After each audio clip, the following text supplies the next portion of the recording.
but to lace up.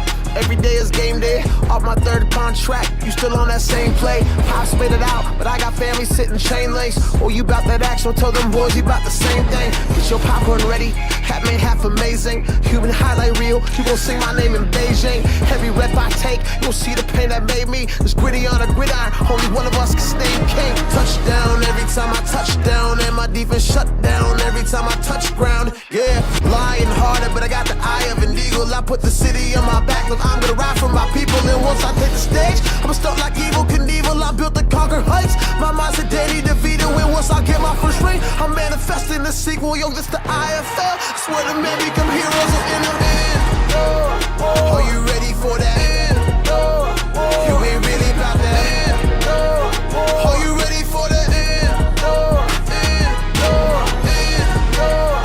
Are you ready for that? You ain't really about that. Are you ready for that?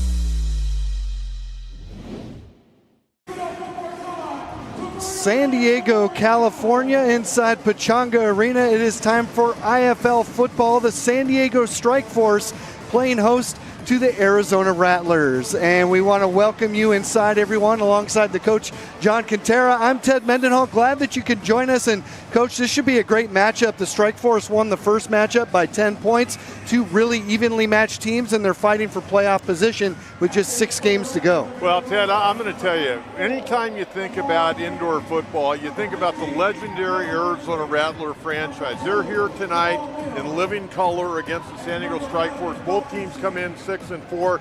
Both teams know this is a very, very critical game for playoff implications.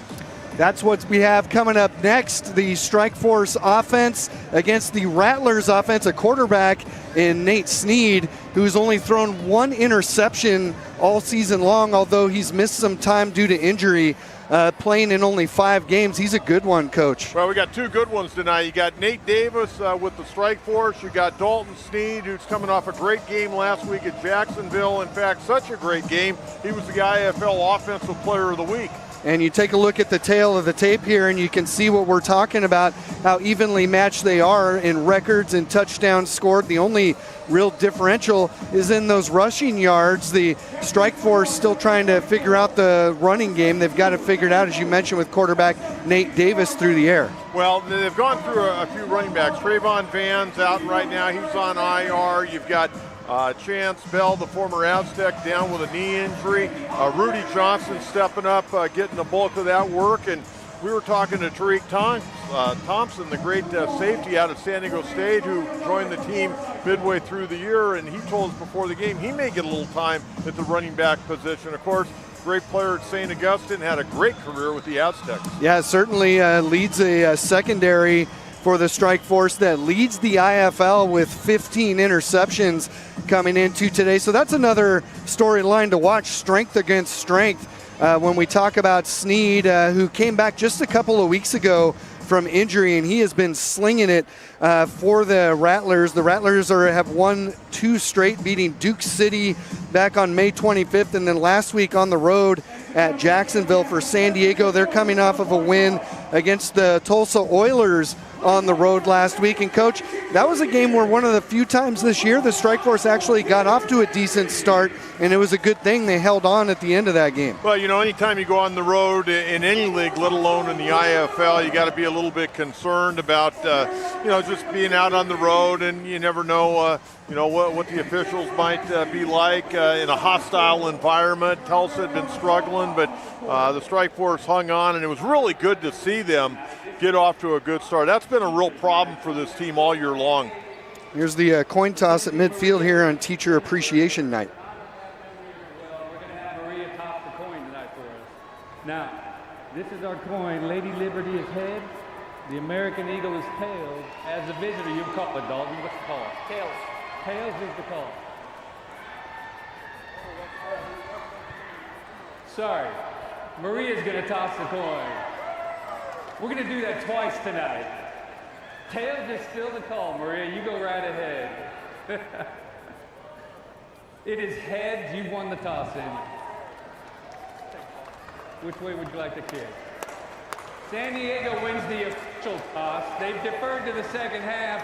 Arizona will receive at this end of the field. Gentlemen, good luck. Now the veteran official there, Andrew Wiggins, accidentally flipped the coin when it was supposed to be the teacher, and the Strike Force won the toss both times, Coach. Well, hopefully for their sake, they can win more than just the coin toss tonight. You know, you mentioned Chris Wiggins, got a good crew here tonight. Chris Wiggins working in the Pac-12 conference. I mean, you got a big-time official and a big-time crew here tonight.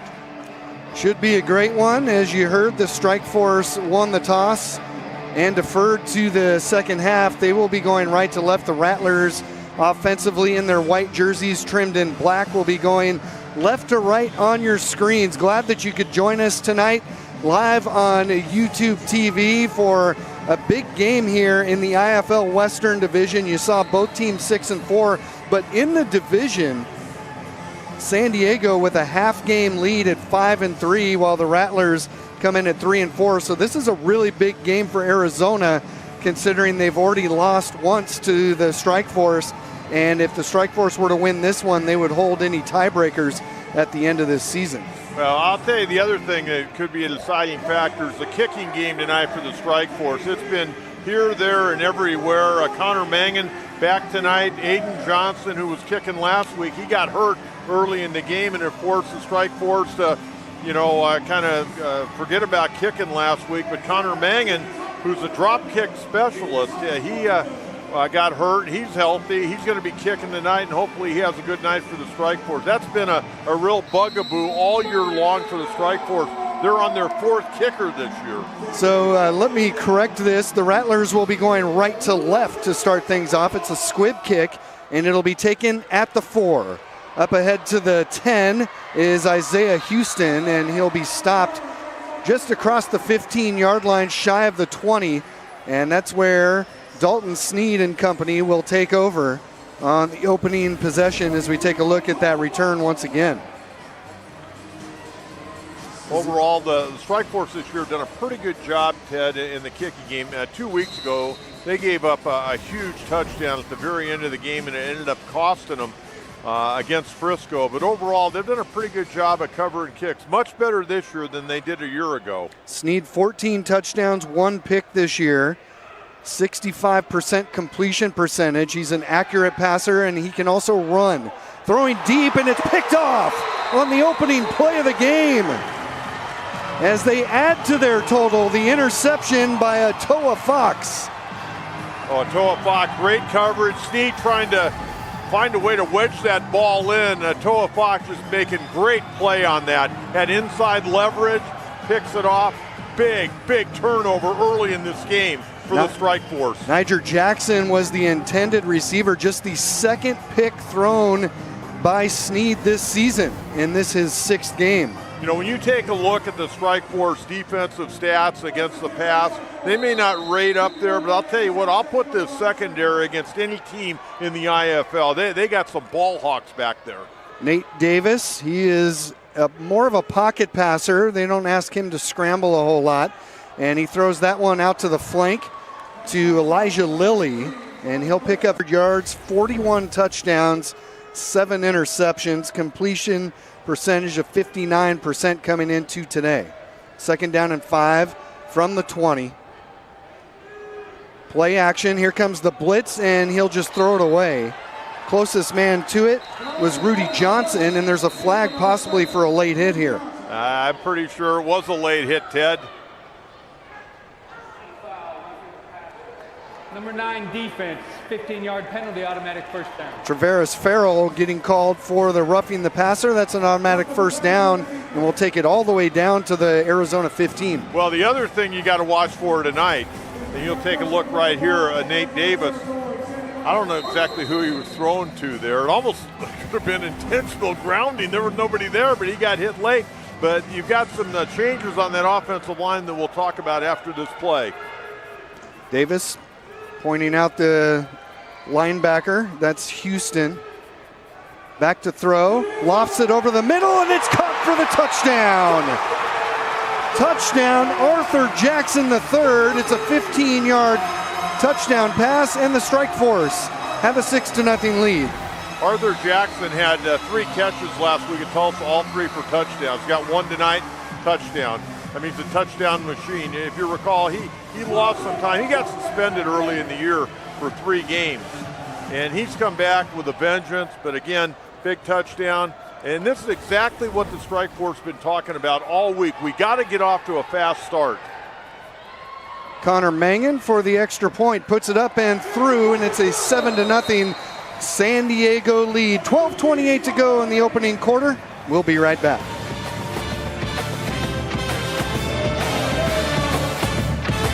Come join the IFL action and see your local San Diego Strike Force this season. Tickets starting at just $17. Come root on your home team. Visit sdstrikeforce.com to buy your tickets today. I'm attorney Dan Fulkerson with Botta Fulkerson Law Group, San Diego's favorite Bulldog attorneys. If you ever know anyone that's injured in an auto accident, motorcycle accident, or any type of personal injury case, they can call us today for a free case consultation. 619-333-5555.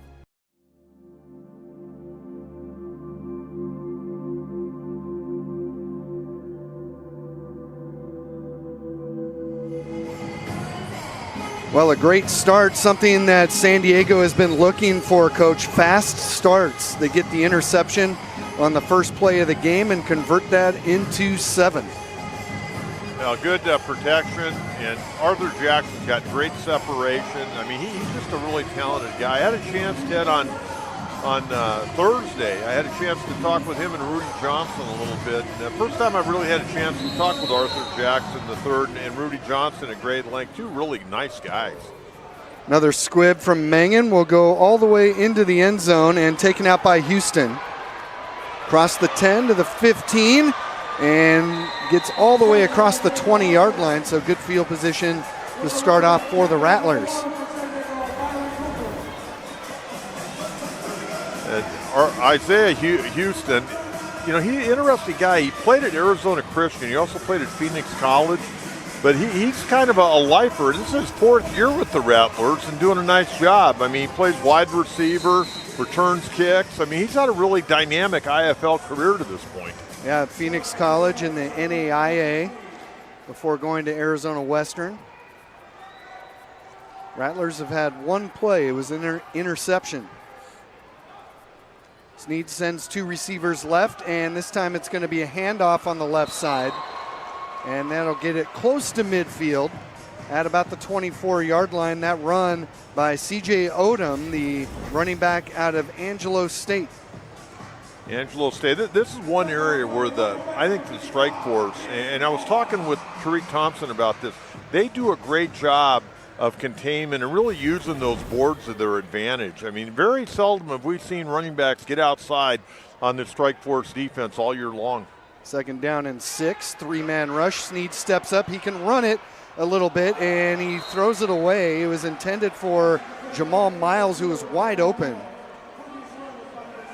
And I had wondered, Coach, defensively, if the Strike Force might put a spy on Snead. It didn't appear they did so here. You'll see him step up, and it almost like he had such a great grip on the football. He was trying to be real finesseful and just threw it a little bit wide.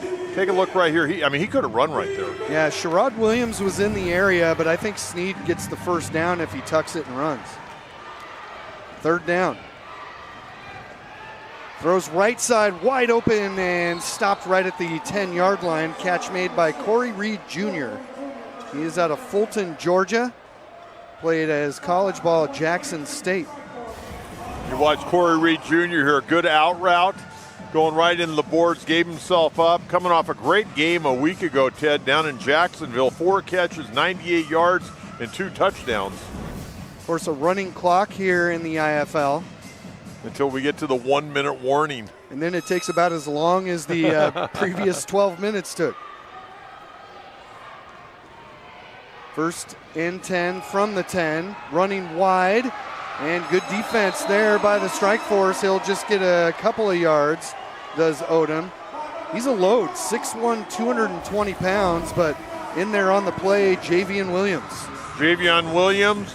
You also got Big Ben Moa coming in there. I think Big Ben with that big hair, his helmet popped off there. You see he was underneath the fray. But good run defense. This defensive line has had a really good and consistent year to this point. Went to shake Ben Moa's hand before the game. I couldn't fit my hand around his. Well, he's a nice guy, isn't he? He is, yeah. Second down from the 7. Goal to go. Snead fires over the middle, incomplete. Good coverage in the end zone by the strike force there is going to bring up a third down.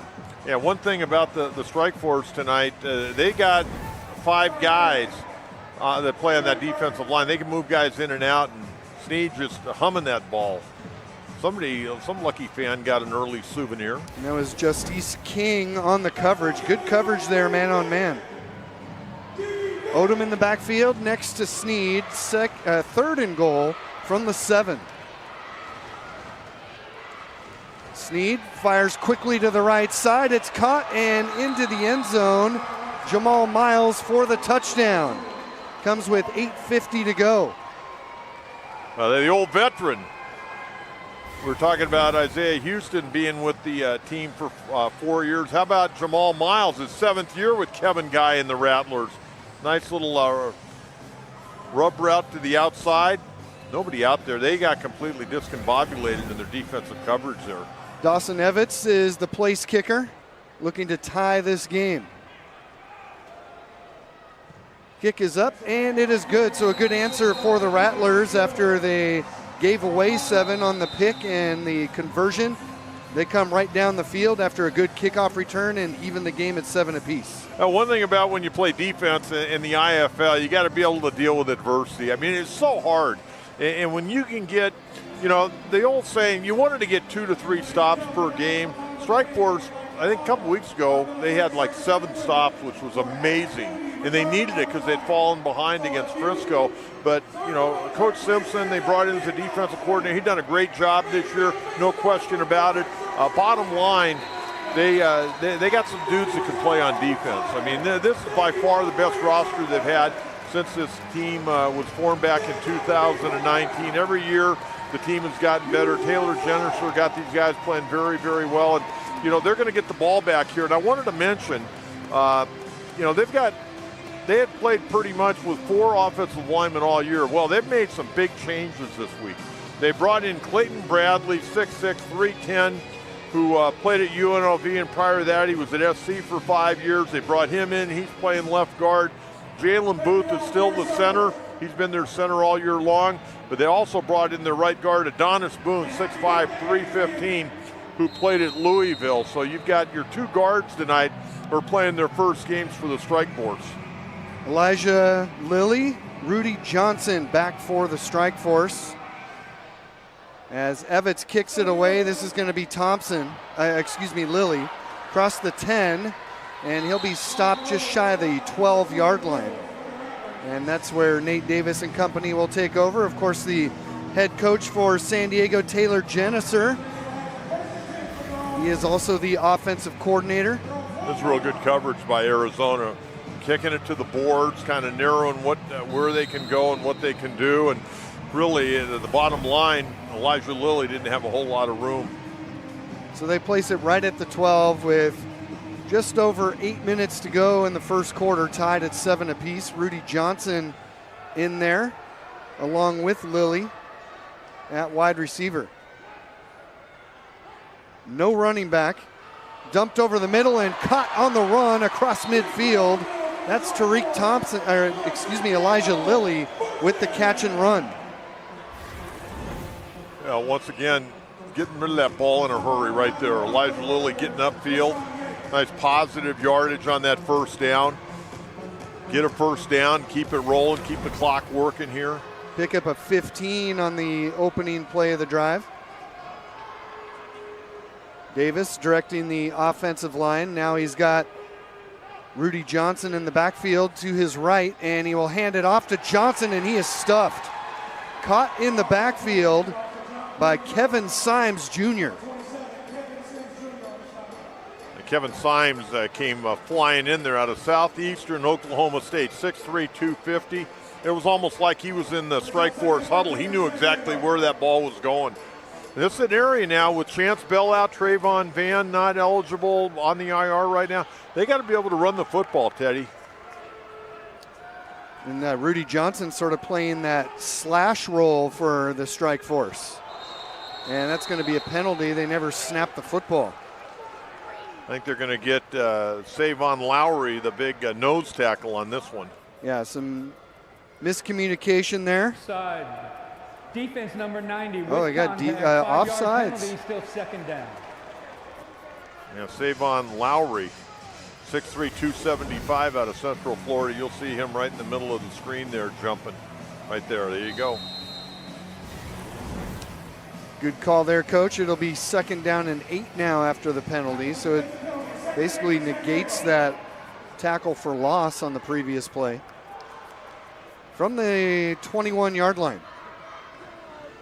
Empty backfield for Davis. He's going to loft it for the end zone. Johnson can't hold on. And make that Arthur Jackson looking for his 2nd touchdown of the night. Looked like he might have run into a fan there. That's why he was standing there making sure he's okay. I was worried about him hurting his ribs on that play. I mean, you talk about coming to a sudden stop. Watch this right here. It was actually a great throw, man. He runs right into the boards. Yeah, you saw that little kid there. He was making sure he was okay. Afterward, the football almost hit him. Ooh. Yeah, that's a hard hit. Yeah, they're padded, but that probably doesn't feel too great. 3rd down.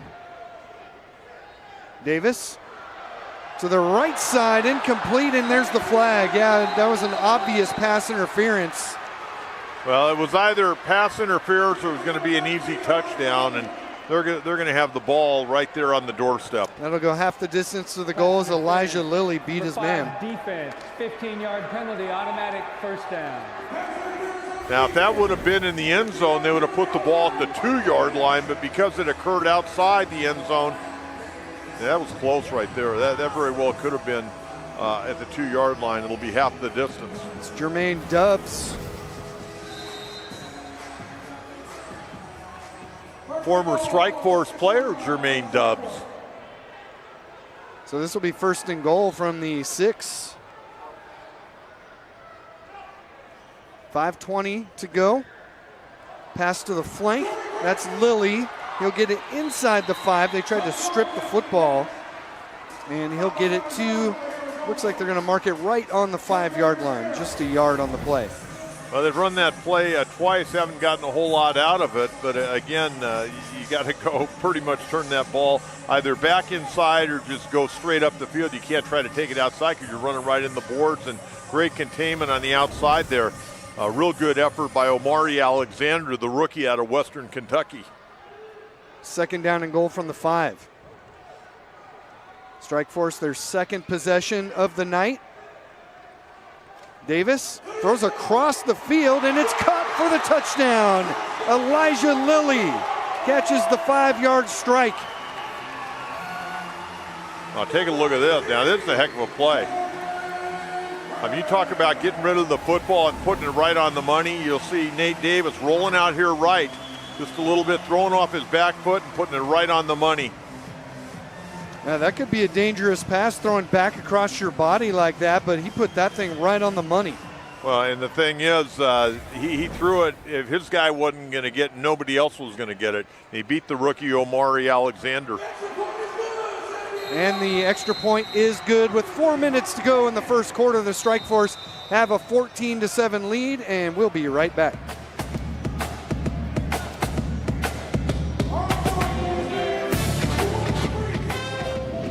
We at the IFL and our teams have always been involved in supporting the communities that support us. We have been honored to be able to help raise funds for local charities and schools, We've had opportunities to rightfully honor the first responders, the military, teachers, and other heroes of our communities. Our primary focus has been and will continue to be the youth in our local schools and programs. Our players have worked with them on the field of play, read with them in the classroom, and simply spent time with them as friends. We will continue these efforts, but feel it's time to bring nutrition into the fold. Build Your Base is the perfect partner for this edition.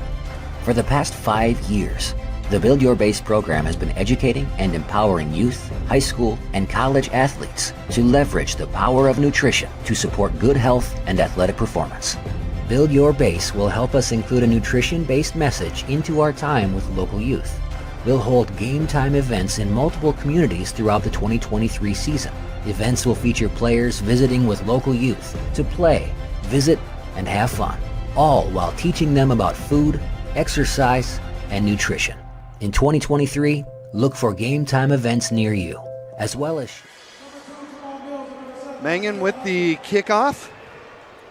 Takes the nice high hop. It'll be taken from the 4 across the 15. Open field, just had Mangan to beat. The former rugby player couldn't bring him down. And he is deep into Strike Force territory inside the 20-yard line on the return by Isaiah Houston. Well, Isaiah Houston was like a water bug on that. It's a heck of a run. I also thought he may have got face masked by Connor Mangan. Let's take a look here. Isaiah Houston, 3 nice returns so far. Let's see if he gets face. No, he just got. Yeah, he's got the ball. Yeah, he got the ball, and it looked like he grabbed him probably, right there by his shoulder pads on the inside. It looked like he might have face masked him, but he didn't. Nice thing about Mangan, the former rugby player, not afraid to mix it up if he gets a return like he did there. Back to throw Sneed. Now he steps up, fakes the throw. He's going to run down inside the 10-yard line. That's the one extra factor that Arizona has that you have to be leery of, Coach. All kinds of open running room there. Well, one of the things, Nate Davis is kind of an anomaly in this league. He's a guy that's not going to run, but most of the quarterbacks are pretty nimble. And Dalton Sneed's one of them, Teddy, he led the ball club that he was with a year ago to the league championship. Led Bay Area to the IFL title last year. This guy's a winning quarterback in the IFL. Sneed comes into today in his 5 games, averaging about 4.5 yards a carry as a runner.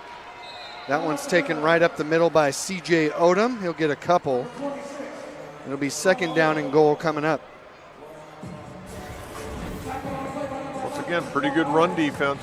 One thing about the Rattlers, and you pointed it out in our open, they've run for just under 1,000 yards on the year coming in. They're not afraid to stick with the run. Of course, they got a veteran head coach in Kevin Guy who's been at it a long time, and he knows all the ifs, ands, and buts about indoor football, and he's got this thing.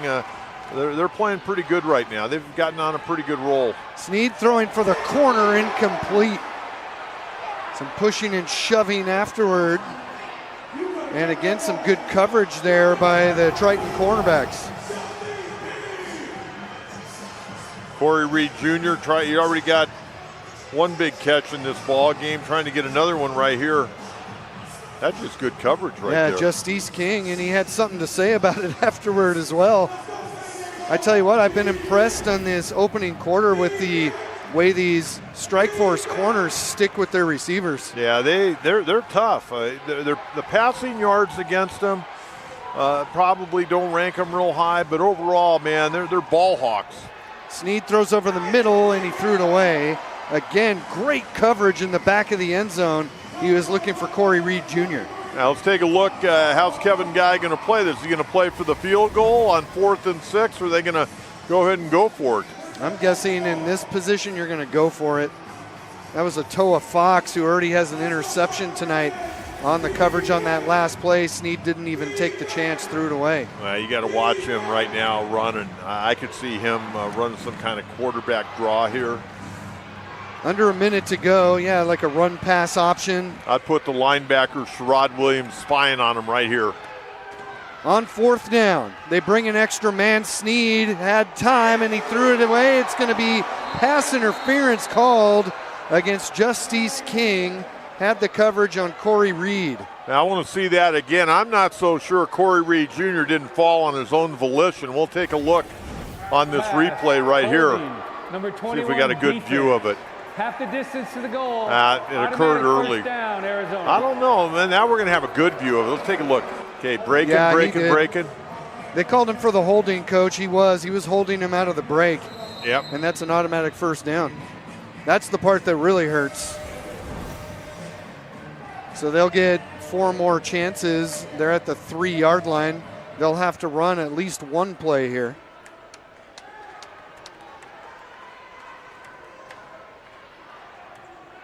Sneed hands it off and stuffed at the line, able to spin for about a yard is CJ Odom. And that might be the final play of the quarter, just 15 seconds to go and no rush by Arizona to get back to the line. Once again, good run stuffing ability by that defensive line. Guys staying low, getting under the pads of the offensive line of Arizona. And Arizona will let it run down. We are through 1 quarter of play. San Diego Strike Force lead it 14-7, and we'll be right back. Food became personal to me when the sports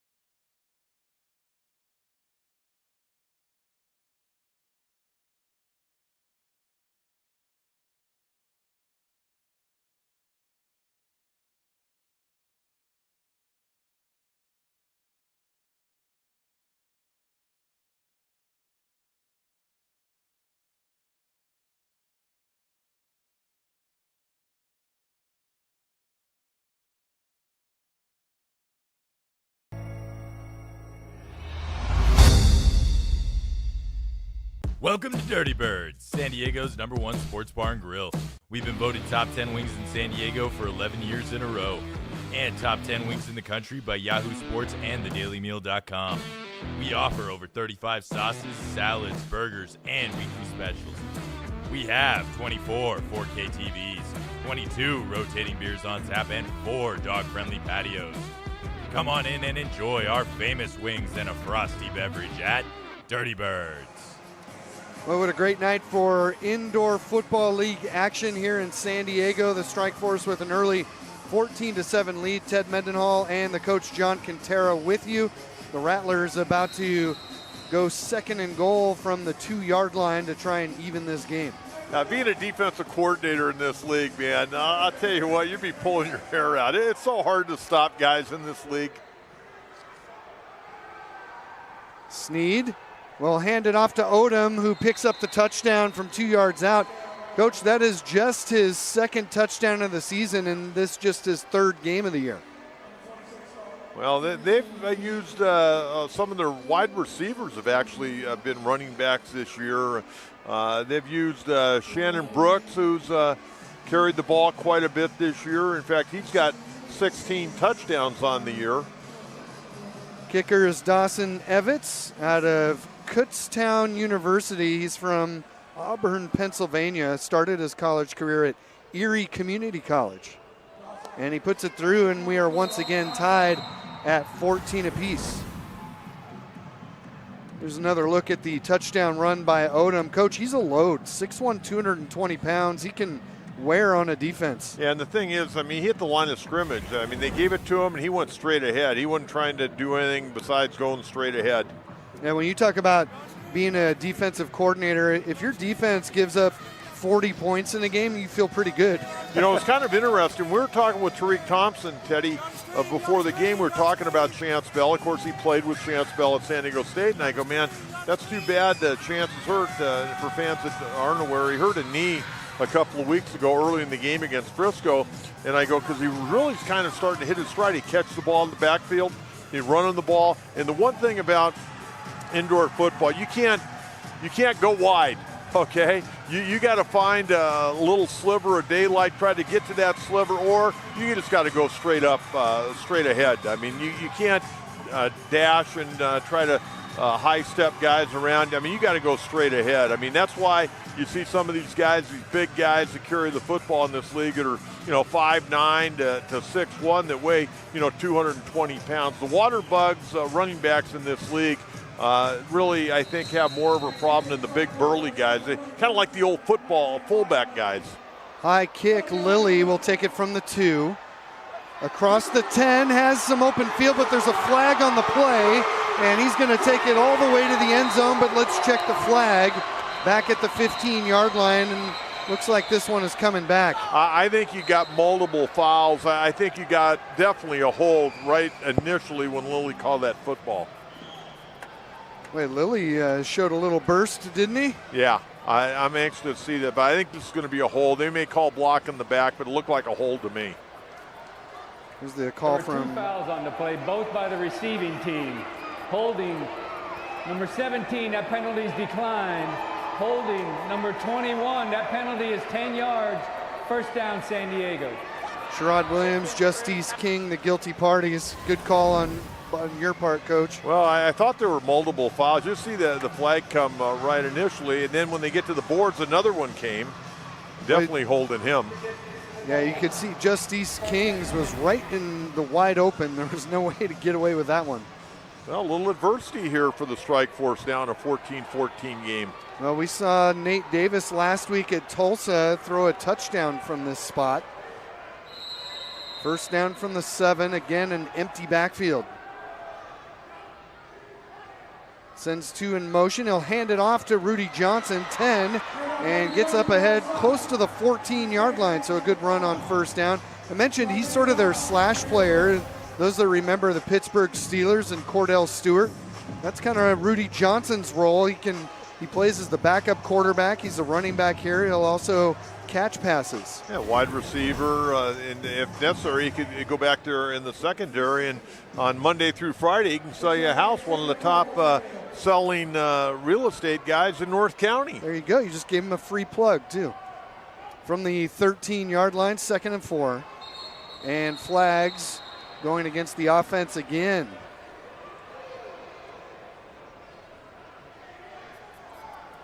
In fact, met Rudy's dad the other day.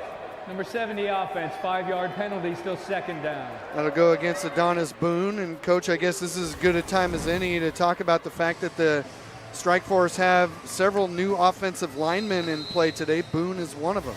Yeah, Boone and Clayton Bradley. Again, left guards, Clayton Bradley. The center is their veteran Jalen Booth and Adonis Boone out of Daytona, Florida. Bradley and Boone, newcomers to the Strike Force this week. 5-yard penalty makes it 2nd and 9. Good time for Davis. That one is deflected, and it's caught for the touchdown. Oh my goodness, what a play by Kevin Symes Jr. out of Oklahoma State, who not only batted it away, but caught it in the end zone.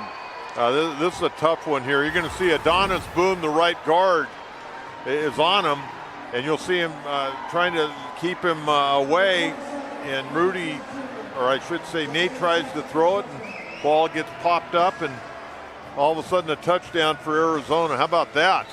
That's a fantastic play by Symes. Well, that's a backbreaker. Kevin Symes making a great play.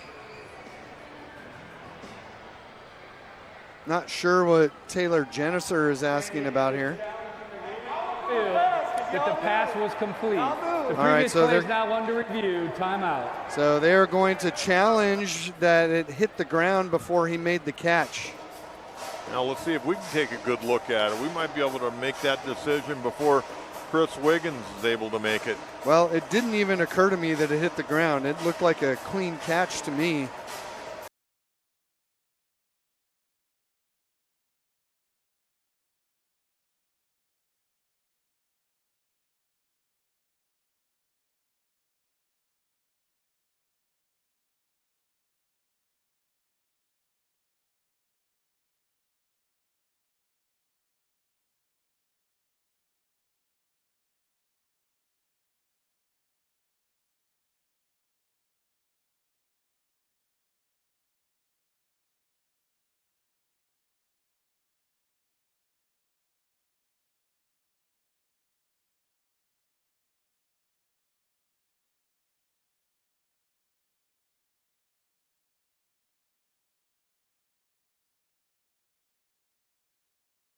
Our camera crew. Did it hit the ground there when his back turned? A little bit tough to tell. Nice thing with the white football in the black end zone, you should be able to tell pretty clearly. Chris Wiggins is going to have to bear it. This is a big call in this football game, even though we're early in the second quarter. This is a big call. I mean, if he can't find anything definitive, he's going to have to stick with the call on the field.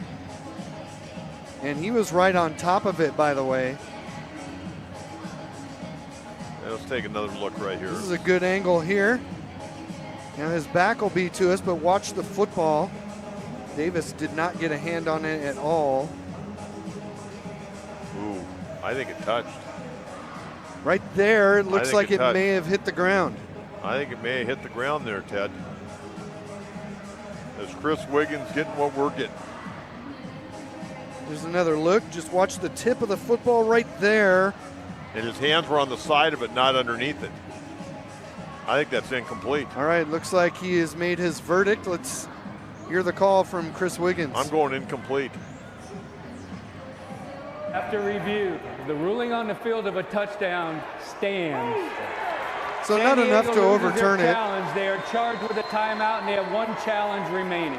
So, Coach, you notice he didn't say confirmed. He said stands. Yeah, I wonder if he had the exact same look we had. Even that last one was iffy. It was tough. Yeah. I agree with that. So Dawson Evans for his third extra point attempt of the night. Puts it up and through, and for the first time tonight, the Rattlers have the lead, 21-14, 12:25 to go in the first half. We'll be right back.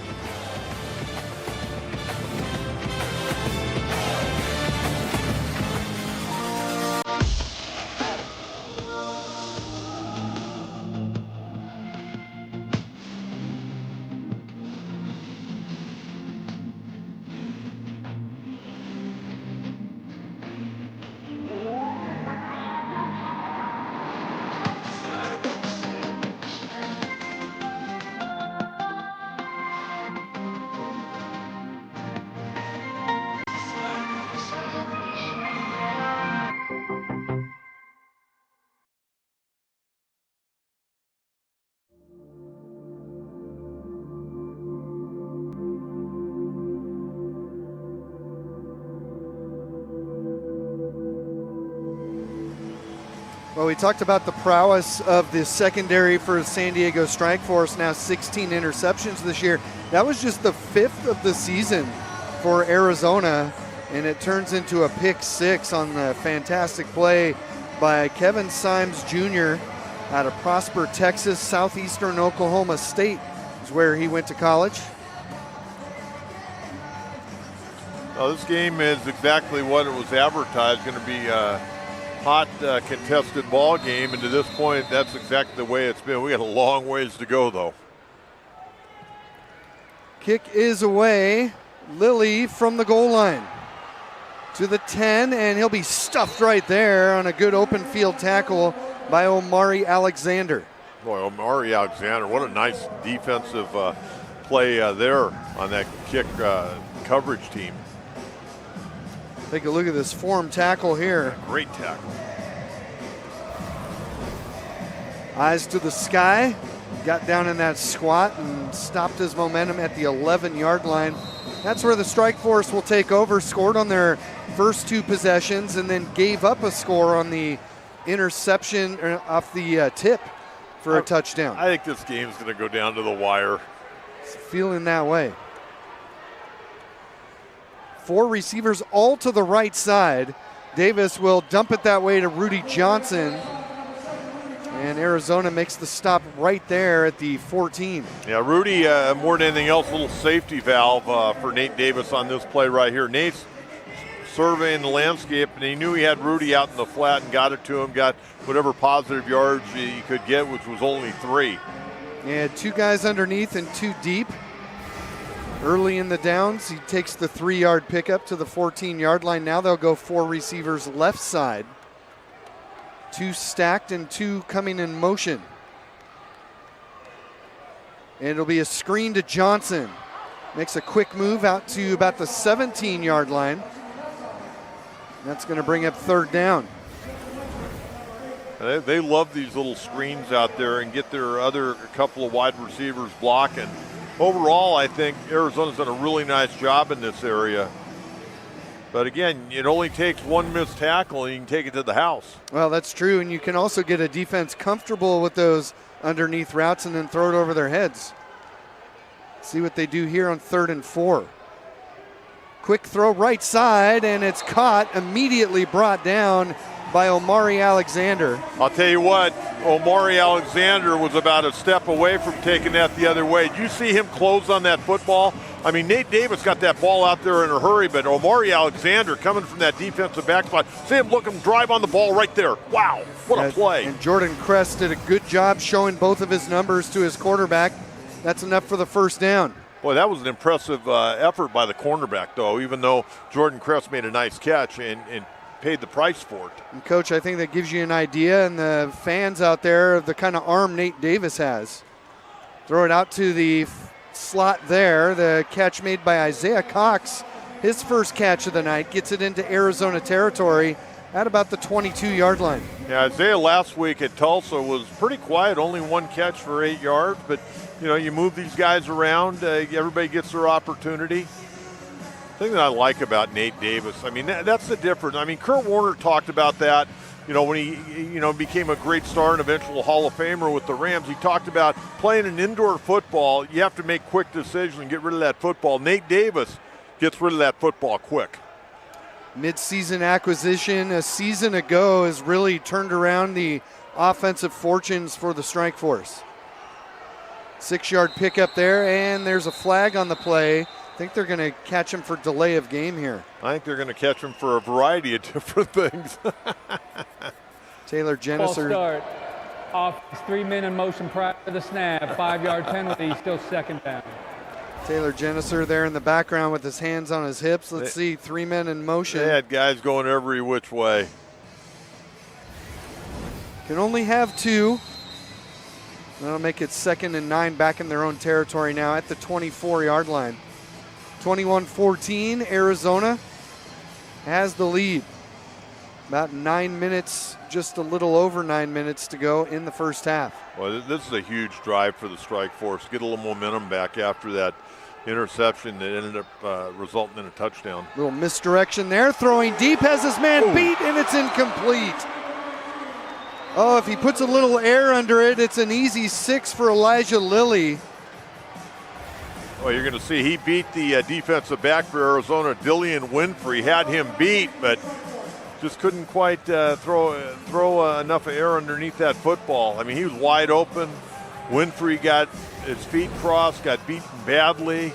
Oh, man. Give Traveris Farrell some credit there for the pressure that he put on Nate Davis, so he couldn't put the loft on it that he would have liked to. It was there. That's a play they may come back to a little bit later. 3rd and 9. Looked like a offsides free play there and almost a pick. Well, you talked about it earlier with Omari Alexander. They may want to think about a double move against him because he really drives on that throw. Illegal defense.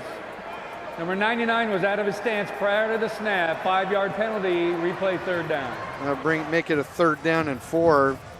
Well, Coach, as you know, when you have an aggressive corner like that, sometimes a double move can change that in a hurry. Watch Alexander at the top of your screen there. He is quick. He really is. Omari Alexander played at Eastern Kentucky. He played at Western Kentucky before that. I wonder which one he liked the best. 3rd and 4. Davis, quick throw. There's another flag. The catch was made close to the first down. That was Isaiah Cox making the catch. Well, that's going to go against Rashawn Yates, the Illegal rookie defense. out of South Florida. Number 91 was out of his stance prior to the snap. 5-yard penalty results in a first down, Boy, San Diego. a couple of killer penalties there against Arizona. Gives the Strike Force a first down now at the 16. We're going to huddle up here before this next play with 7:46 to go in the first half. Both teams, actually the Strike Force have used a timeout. Rattlers have all 3 of theirs.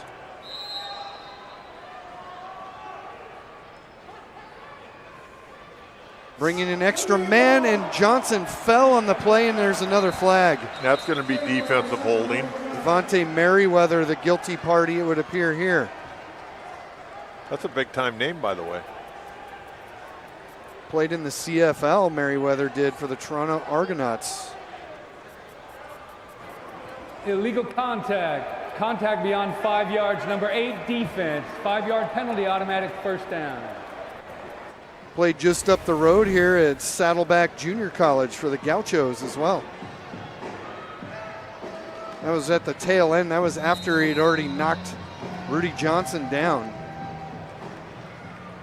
Right now, it looks like the Strike Force receivers, pretty good matchup against this Arizona secondary. 1st and 10. Davis throws for the corner, and it's almost intercepted. Driving on that ball that time was Dylan Winfrey, and he had a pick but couldn't hang on. Yeah, he's a veteran, 7 years with Arizona. They keep going to that right side, and both those guys, Winfrey and Alexander, those guys are tough. I mean, they're two defensive backs on one guy. Yeah, I don't think Davis saw Winfrey there because Winfrey kind of cut under the He almost wide looked like he receiver was there. like a safety. Yeah, there's no way he would have thrown that ball if he saw Winfrey there. Throwing into double coverage, that meant somebody was open. 2nd and 10, and a flag before the play. That's going to go against Arizona as well.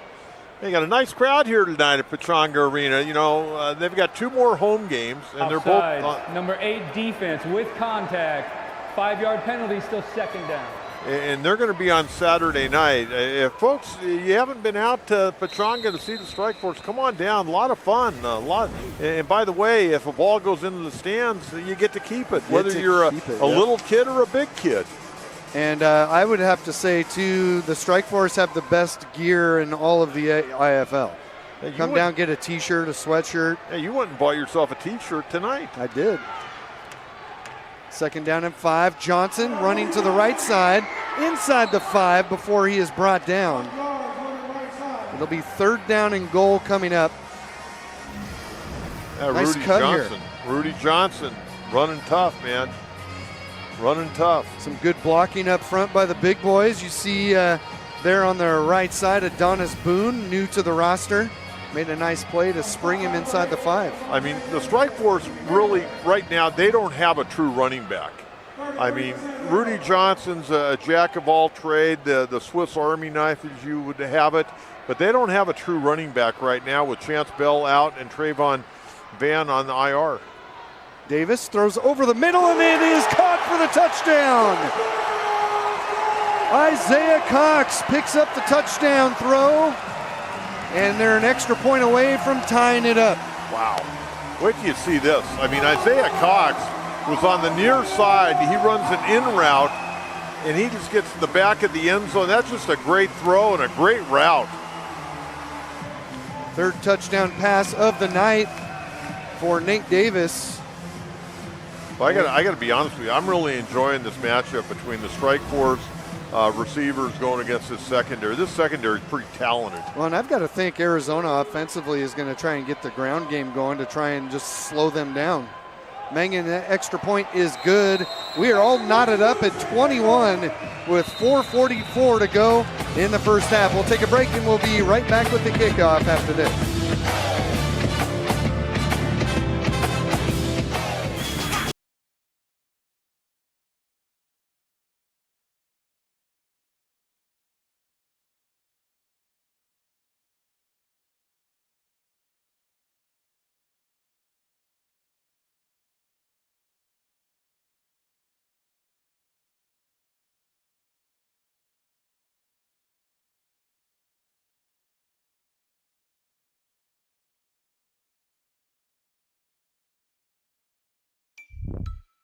Come join the IFL action and see your local San Diego Strike Force this season. The hits game-making plays, and all the fun entertainment. Tickets starting at just $17. Come root on the home team and watch IFL Arena football at your San Diego Strike Force. Visit sdstrikeforce.com to buy your tickets today. Well, Coach, another one of the cool things about coming here to the IFL, you sit in that front row, the players will come up and give you fist bumps and high fives like they're doing right now before this kickoff. I had my 2 grandsons here a couple of weeks ago, and they're still talking about it. They would have come tonight, but their sister had a softball tournament, all-star tournament. Boy, they try an onside kick, and the Rattlers are going to have great field position out of it at the 9-yard line. I don't quite understand that one. Teddy. No, not only is it a curious call, but the Rattlers appeared ready for it. They had 10 men up on the line. Hey, remember, the other thing, you got 4:43 to go, and the Rattlers got 3 timeouts. Strike Force have 2 left. And the Strike Force, they won the toss, they deferred, so they're going to get the second half kickoff. I don't quite understand that onside kick. I really don't. Yeah, and you've still got the 1-minute warning as well. Sneed back to throw, a late blitz, and it's batted away. That was Jaquan Artis getting his paw up there, I do believe. Jaquan Artis is putting together a really nice season. He has been a very consistent performer week in and week out. If you're not going to get to that quarterback, try to time it and get those hands up the best you can. Yeah, let me correct it. That was actually Javian Williams that deflected that pass. Well, Javian's had a big year as well, and by the way, 3rd year he's been with the Strike Force. This defensive line has been really good. Under 4 minutes to go now. Sneed sends 2 to the right. Pitch out to the right side. Inside the 5 is Jamal Miles. He'll be stopped at about the 2. Bringing up a big 3rd down and goal here for Arizona. Well, if you're the Strike Force, obviously you want to keep Arizona out, but the other factor, if they score, you want to score and try to turn the tide, because you will get that second half. The possessions down the stretch here in the first half very well could decide what happens in the second half. 3rd down from the 2. Always have to watch out for Sneed as well. He runs the option to the outside, and stuffed in the backfield is C.J. Odom for a loss. Well, they had that snuffed out. They had the quarterback taken. They had the pitch man taken. Wow, watch it. Now, this is Phi Beta Kappa right here. Look, they knew it was coming. They'd prepared all week for that little option down around the goal line. Look at this right here. They've got a guy on Sneed. They got a guy on Odom. And they take him down now. It comes down to 4th and 3. How about that? That tackle made by Tariq Thompson. Outstanding defensive back at San Diego State and now with the San Diego Strike Force. 4th and goal. Sneed fakes the option, throws, and it's incomplete. Intended for Corey Reed, and a late flag at the end. Oh my goodness gracious, late flag. Like really late. Wow. It appeared they had the stop, but let's see what the call is from the officials. Pass interference, number 21 defense. The foul will be placed at the 2-yard line. Automatic first down. Oh, that's Arizona. a backbreaker right there. Justice King called for PI. Let's take a look. I don't see anything there. I don't see anything. He wasn't even near him. The ball was thrown away. That doesn't appear to be a good call at all. Wow. Wow. That gives Arizona a 1st and goal. A fumble. Ball is loose in the end zone and a big pileup. Who's got it? Strike Force got it. Tariq Thompson came out of the pile with it. And the Strike Force have it. Now we got a penalty marker down on the play.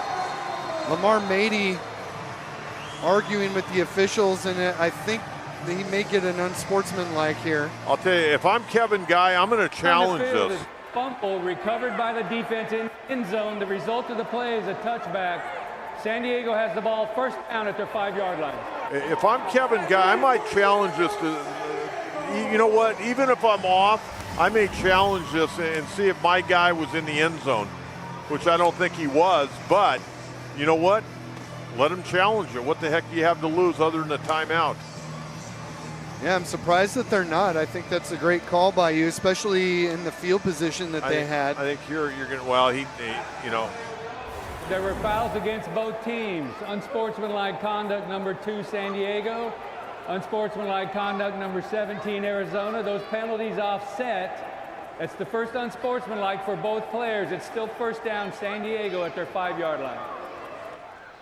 I wouldn't challenge Teddy. After looking at it, he definitely lost it about probably the 2 or 3 yard line. So, boy, what a break for the strike force after that penalty that placed the ball in the 2 yard line to get a guy to cough it up. Wow. No, I don't think you're challenging the fumble. You might challenge the recovery, though. Yeah, but the strike force seemed like they came out of that thing pretty quick with that football. Yeah, Tariq Thompson came away with the football. Clock rolls now, 1:55 and counting left in the first half. Strike Force would love to take the lead going to the locker room. They get the ball to start the second half. Yeah, they want to milk this clock a little bit too. Throwing deep, and it's intercepted. That's Dylan Winfrey bringing it back to the 21-yard line. The second interception of the night thrown by Nate Davis. Well, exactly what they didn't want to do. I thought they'd milk the clock and, you know, definitely try to leave very little time on the clock, and it's just a bad throw. I mean, I don't know what was going on there. I mean, you talk about miscommunication. That was huge right there, and a nice play by Winfrey, who's putting together a really nice game. Again, a 7-year veteran with the Rattlers. Redeems himself. Remember, he had the one on the last drive that he dropped. And again, I don't think Nate Davis saw him. I think he was throwing that football away, Coach. Well, if you're going to throw it away, throw it about 10 rows up. Get it to a lucky fan, right? Absolutely. From the 22-yard line. Coming up on the 1-minute warning, 1:20 to go. Sneed fires quickly, and it is caught. Stopped immediately, Niger Jackson. For a minimal gain for Arizona, and they may not run another play here. And it looks like they're going to take this down to the 1-minute warning. A nice open field tackle there by Sherrod Williams. And that takes us to the 1-minute warning. We've got a tie game. Arizona looking to take the lead into the locker room. We'll take a timeout, and we will be right back.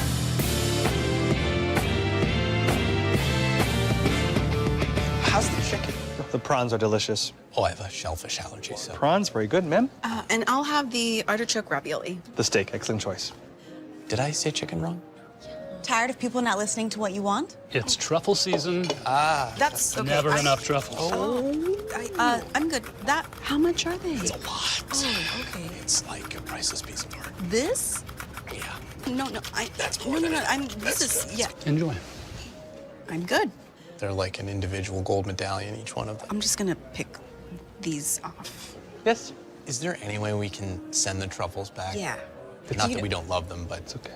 not trying to offend anyone. Oh my No. goodness. His nickname is Truffles in the back. In the front, it's also Truffles. Or when they sell you what they want? Yeah. The more we understand you, the better we can help you. That's what US Bank is for. Huge relief. Yeah. Second down and 8. Coming out of the 1-minute warning from the 20-yard line of San Diego. Sneed hands it off, running wide and stopped by Byron Cooper. That was Jamal Miles trying to hit the corner, and Coach, you talked about this early. The strike force do not let you get wide, and there's a good example there. Yeah, Byron Cooper, you know, it seems like he hasn't played a lot, but when he's played, he makes differences. He can play that hybrid. He can play defensive end. He can play linebacker. I mean, he's a good football player. And, you know, they got him about midway through last year from Duke City. Sneed back to throw on third down. That one's caught at the 13-yard line. That's close to a first down. Looks like he's going to get credit for the 12, and that will be a first down with 20.6 showing on the clock. Oh, getting down to the nitty-gritty here. I'm really surprised we haven't seen Snead run a little bit more. Not that he's going to run in this situation, but we may see that be one of their adjustments in the second half. He's a local Arizona product out of Scottsdale. Played his college ball at Montana, where he won a national championship on the D2 level. That Montana Grizzlies football program has been dominant for a long time. Absolutely. So they take a timeout. That is their first timeout. So they still have the whole field to work with, Coach, but they're going to have to make some hay quickly with just 20 seconds left. Oh, we got a good group here tonight from Helix High. I think they were playing in the San Diego State Passing League tournament, and a good group of high school athletes from Helix High. Out here to support Taylor Janicer. Is he still at Helix, Coach? Yes, he is, offensive coordinator. I think Helix is going to have a pretty good year. They had a real nice year last year. I don't think anybody was expecting a big year out of Helix last year. They put together a really nice year, and I think they're going to be even better this year. Oh, he loves designing offense. Well, he had a pretty good quarterback, Rylan Jesse, his trigger man, moving on to Michigan State. Here we go. On first down, throw for the end zone is caught, and it's a touchdown for Corey Reed Jr. as Snead throws his second touchdown pass of the night. Comes with 16 seconds to go. Corey Reed down around the goal line is very tough. Tell you, I'm a big, strong, physical guy, 6'3", 210 out of Bethune-Cookman. And he knows this league very, very well. He runs precise routes. And that's just a good route and big, big play right there. But you know what? 16.3 seconds to go. Plenty of time in indoor football. Especially when you've got the big arm of Nate Davis. Dawson Evitz kicks it. It is blocked. And it will fall into the end zone. And it'll be just a 6-point game now, 27-21 Arizona. Well, we'll see exactly what happens here. Good push by that defensive line of the Strike Force. Take a look right here. Let's see who got their big paw up right here. Oh, I think that was 98, Tavita Mounga. Yeah, Tavita Mounga and Ben Moa. Good push right up the middle right there. That's a good job. Man, pushed him about 4 yards into the backfield. Plenty of time, plenty of time. So for the fans that are here at Pechanga Arena, by the way, Coach, after this game, they get to go down and get player autographs on the field. It'll be over to our left in the corner by the end zone. See if San Diego can answer with a quick score here with still 16 seconds to go. I mean, even if you could settle for a field goal, getting the second half kickoff big. I think San Diego, even though they're trailing right now, they got to be encouraged because this team has been painfully slow getting off to fast starts, especially home here at Pechanga Arena. They've been very much a second half team this year. A high kick, and it'll be taken from the 5 by Johnson and immediately stopped at the 8. That took 3 seconds off the clock. That's not the worst thing that could happen right there, but once again, great coverage by the Rattlers. You've got 2 timeouts to try and get some more yardage before trying a field goal or going for the deep touchdown. Good coverage once again. Really nice coverage. Treverius Farrell making the play there. So we saw Nate Davis last week against Tulsa throw a 45-yard touchdown pass. He wouldn't even have to throw it that far here. But he's also got to be leery of that underneath coverage. Dylan Winfrey almost picked one and then did pick one the last possession. Receivers got to go right down. They got to give themselves up. There you go. And that was caught by Isaiah Cox at the 20, down to 9 seconds. Probably time for one more play here before you have to make a decision. Try to hit somebody down the middle of the field, take a timeout. 2 timeouts remaining. I mean, you got timeouts to work with here. You can use the middle of the field, but it's got to be quick. You can't get back there and pat the ball. You got to make it quick, if not throw it away.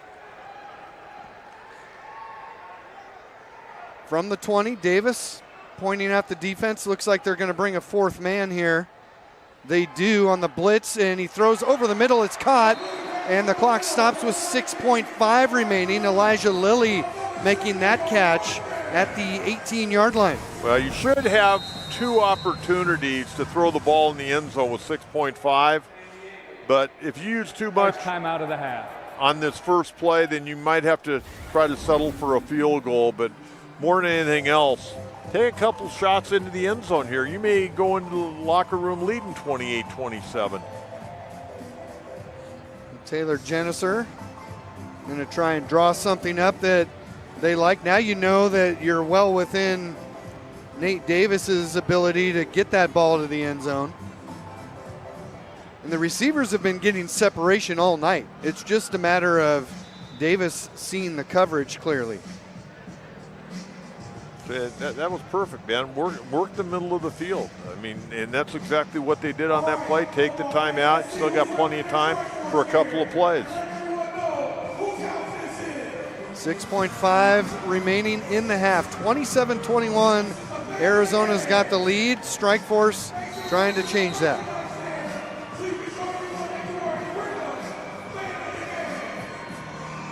Rudy Johnson lined out wide to the right. Isaiah Cox wide to the left. 2 receivers in the slot. Johnson and Jackson go in motion. Throw over the middle is caught by Jackson. Gets down at the 5 with 3 seconds remaining. Perfect. Good job of getting down. Good job of getting down. What a nice throw here by Nate Davis, too. And Rudy Johnson getting down, calling the timeout. So no more timeouts remaining. Doesn't really matter with 3.1. You've got time to run one play. Good 1-minute offense here. You go back to the first play. Little out route, giving yourself up on the boards. Then you come over the middle for positive yardage, take a timeout. You get that ball to Rudy down to the 5-yard line. You got a great opportunity right here. Coach, he's been able to take advantage on this drive of the 4th man coming and throwing to that vacant area. Will Arizona blitz this time, however? I think I'm playing coverage on this because Nate Davis ain't going to run. Looks like they might be bringing the blitz. Houston set up in like he's in the starter's gun, and he is coming. Davis throws it, and it's picked off. Jermaine Dubs bringing it back the other way. 1 man to beat, and he's into the end zone for a pick 6. No flags on the play, and Arizona is up now 33-21. Oh, that's a backbreaker right there. Wow, take a look. Dubs, the former Strikeforce player, ball overthrown, and he just takes off. And Rudy, or I should say Nate Davis, was the only guy that was there to try to get him, and he got warded off by a couple of big guys. Yeah, and after that, it's just offensive linemen. He's able to outrun them. Wow, you talk about a backbreaker right there. Wow. You were hoping at the very least that just be down by 6. This to make it a 13-point advantage. Evett's kick is up, and this time it is good. 34-21 Arizona at the half. The good news for San Diego is they will get the ball to start the second half. The bad news is that ends up being a 14-point turnaround on the pick 6 as Nate Davis throws another pick. Nate Davis really upset about something. I think he's upset. He thought that he got held when he was trying to make a tackle. Let's go down. We'll go down to the field momentarily. Bo Fertig is going to meet with Taylor Jenniser, who still has some words for Chris Wiggins. And now let's head down to the field. Bo Fertig with Taylor Jenniser. Bo? Coach, what were you talking about with the officials? I'm not gonna get into that, but I'm just not happy with the way that last play went. But we got to get better, and we can't make mistakes down there in the red zone. You threw the red flag in that first half. What did you see? Was it you or was it a player that mentioned something? I mean, I thought the ball was incomplete. Like I said, I'm not going to tell them how to do their job, but I definitely didn't think he caught the ball. Nate Davis has struggled towards the tail end of this first half. When a veteran like that struggles, do you talk him? Do you coach him through it, or do you just let him figure it out on his own? I mean, of course we're talking. through the good and the bad, we're always communicating, but he knows what he's doing. What do we need to do to pull out the win in the second half? You know, the thing I told them before the game is, you know, we can control our attitude and our effort, but you can't always control the outcome. Coach, good luck in the second half. Coach mentioned it in the first half. Strike Force are a second half team. They've beat their opponents in the second half 9 out of the 10 times. They're looking to do that here today. Down 2 scores. We'll send it back to you guys up at the top. All right, thank you, Bo, and thank you to head coach Taylor Jenniser, Ted Mendenhall, Coach John Quintero with you. We are at the half, 33-21 Arizona, make that 34-21 Arizona with the lead, and we will be back after this.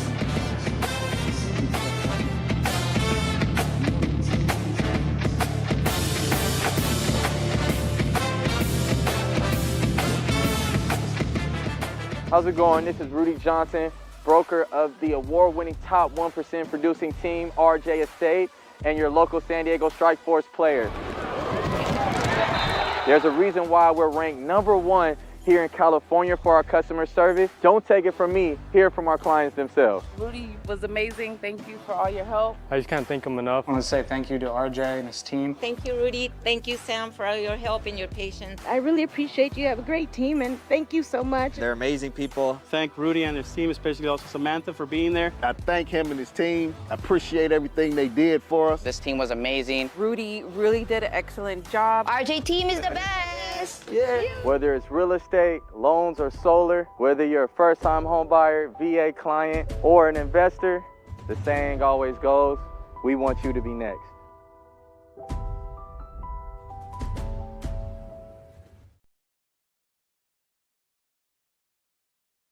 When people think of First Legal, they think of 6 divisions, they think of resources, they think of large company capabilities and the ability to get work done nationally.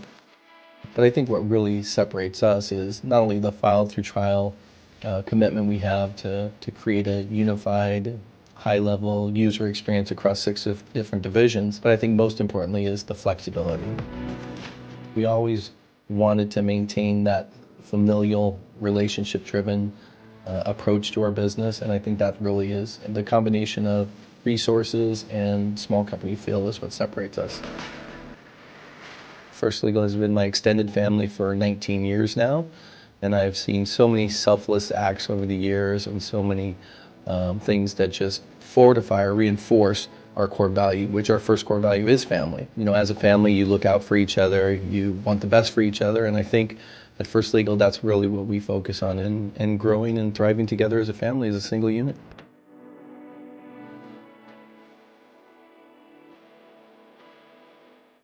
I'm attorney Dan Fulkerson with Bada Fulkerson Law Group, San Diego's favorite bulldog attorneys. If you ever know anyone that's injured in an auto accident, motorcycle accident, or any type of personal injury case, they can call us today for a free case consultation. 619-333-5555. Welcome to Dirty Birds, San Diego's #1 sports bar and grill. We've been voted top 10 wings in San Diego for 11 years in a row, and top 10 wings in the country by Yahoo Sports and thedailymeal.com. We offer over 35 sauces, salads, burgers, and weekly specials. We have 24 4K TVs, 22 rotating beers on tap, and 4 dog-friendly patios. Come and enjoy our famous wings and frosty beverages at Dirty Birds. Nice concentration, Colin. Just waiting for my opportunity. Well, a Bank Smartly account from US Bank can help you find opportunities to win no matter what you're up against. Like the elephant? Like the elephant of life. With one account that has the flexibility and rewards you need, you're ready to take on elephants, windmills, overdraft charges, and ATM fees. That's what US Bank is for. Oh, now! The golf is mini, the lessons are big. If you find yourself injured in a car or motorcycle accident, there are a lot of choices of attorneys. We are not all the same. The reputation of the sleazy, slimy ambulance chaser exists because a lot of firms are that way. Don't hire that firm. Hire a firm that cares. Hire a firm that puts you first. Hire a firm that will communicate with you. You can ask any of our prior clients. It matters. If you ever know anyone that's injured in a car accident, send them our way. We'll show you why we're different.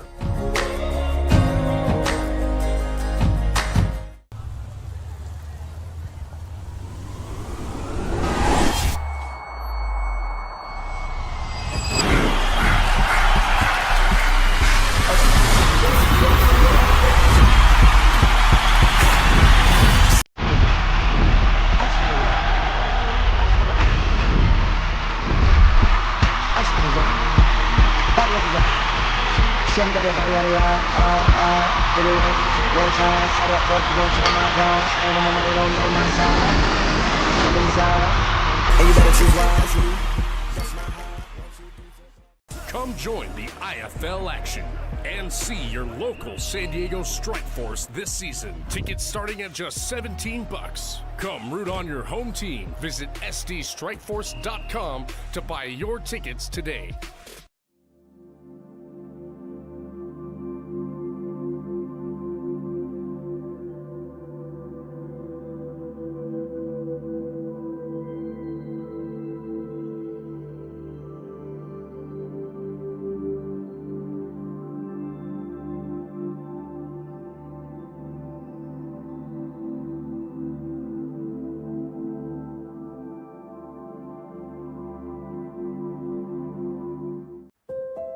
We at the IFL and our teams have always been involved in supporting the communities that support us. We have been honored to be able to help raise funds for local charities and schools. We've had opportunities to rightfully honor the first responders, the military, teachers, and other heroes of our communities. Our primary focus has been and will continue to be the youth in our local schools and programs. Our players have worked with them on the field of play, read with them in the classroom, and simply spent time with them as friends. We will continue these efforts, but feel it's time to bring nutrition into the fold. Build Your Base is the perfect partner for this edition. For the past 5 years, the Build Your Base program has been educating and empowering youth, high school, and college athletes to leverage the power of nutrition to support good health and athletic performance. Build Your Base will help us include a nutrition-based message into our time with local youth. We'll hold game time events in multiple communities throughout the 2023 season. Events will feature players visiting with local youth to play, visit, and have fun, all while teaching them about food, exercise, and nutrition. In 2023, look for game time events near you, as well as shared information about good health, good food, and good fun. Build Your Base will not just be the IFL's partner. Build Your Base will be our partner in our communities. Food became personal.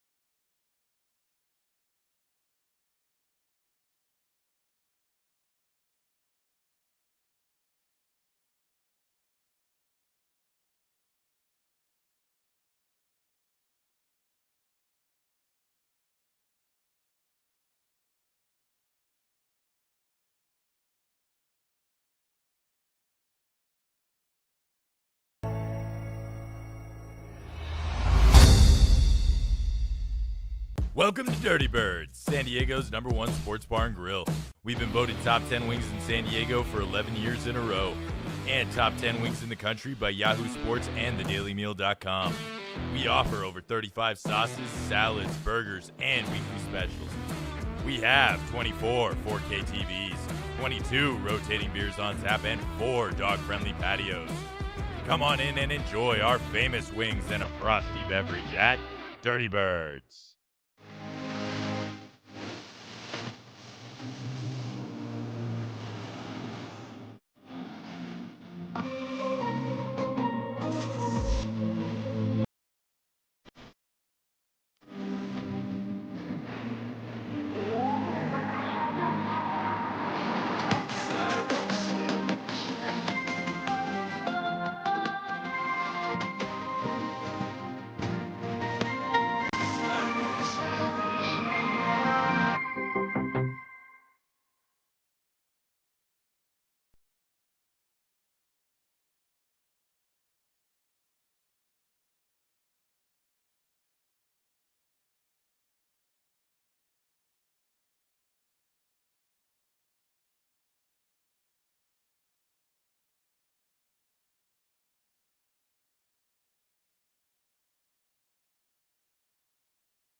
Come join the IFL action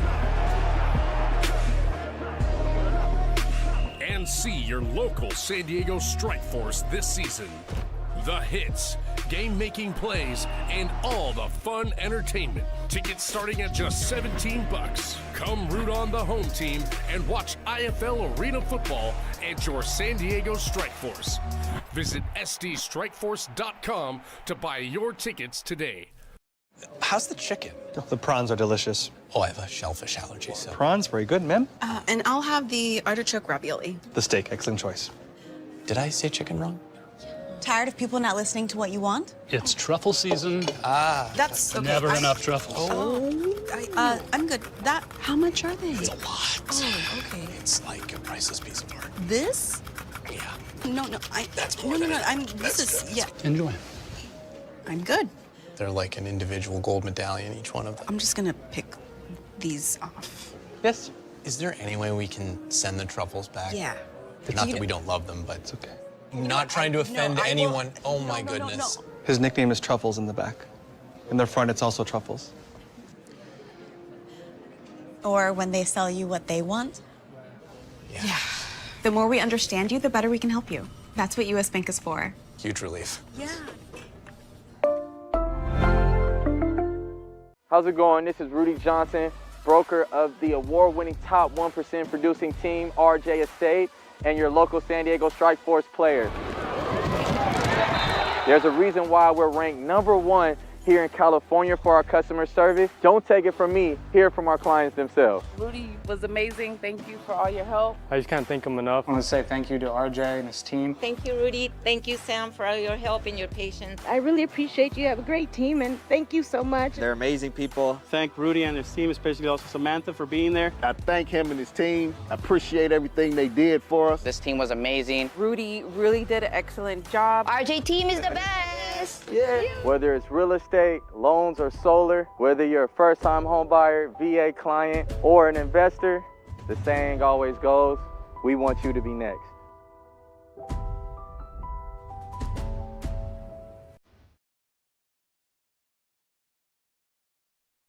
When people think of First Legal, they think of 6 divisions, they think of resources, they think of large company capabilities, and the ability to get work done nationally. But I think what really separates us is not only the file through trial commitment we have to create a unified, high-level user experience across 6 different divisions, but I think most importantly is the flexibility.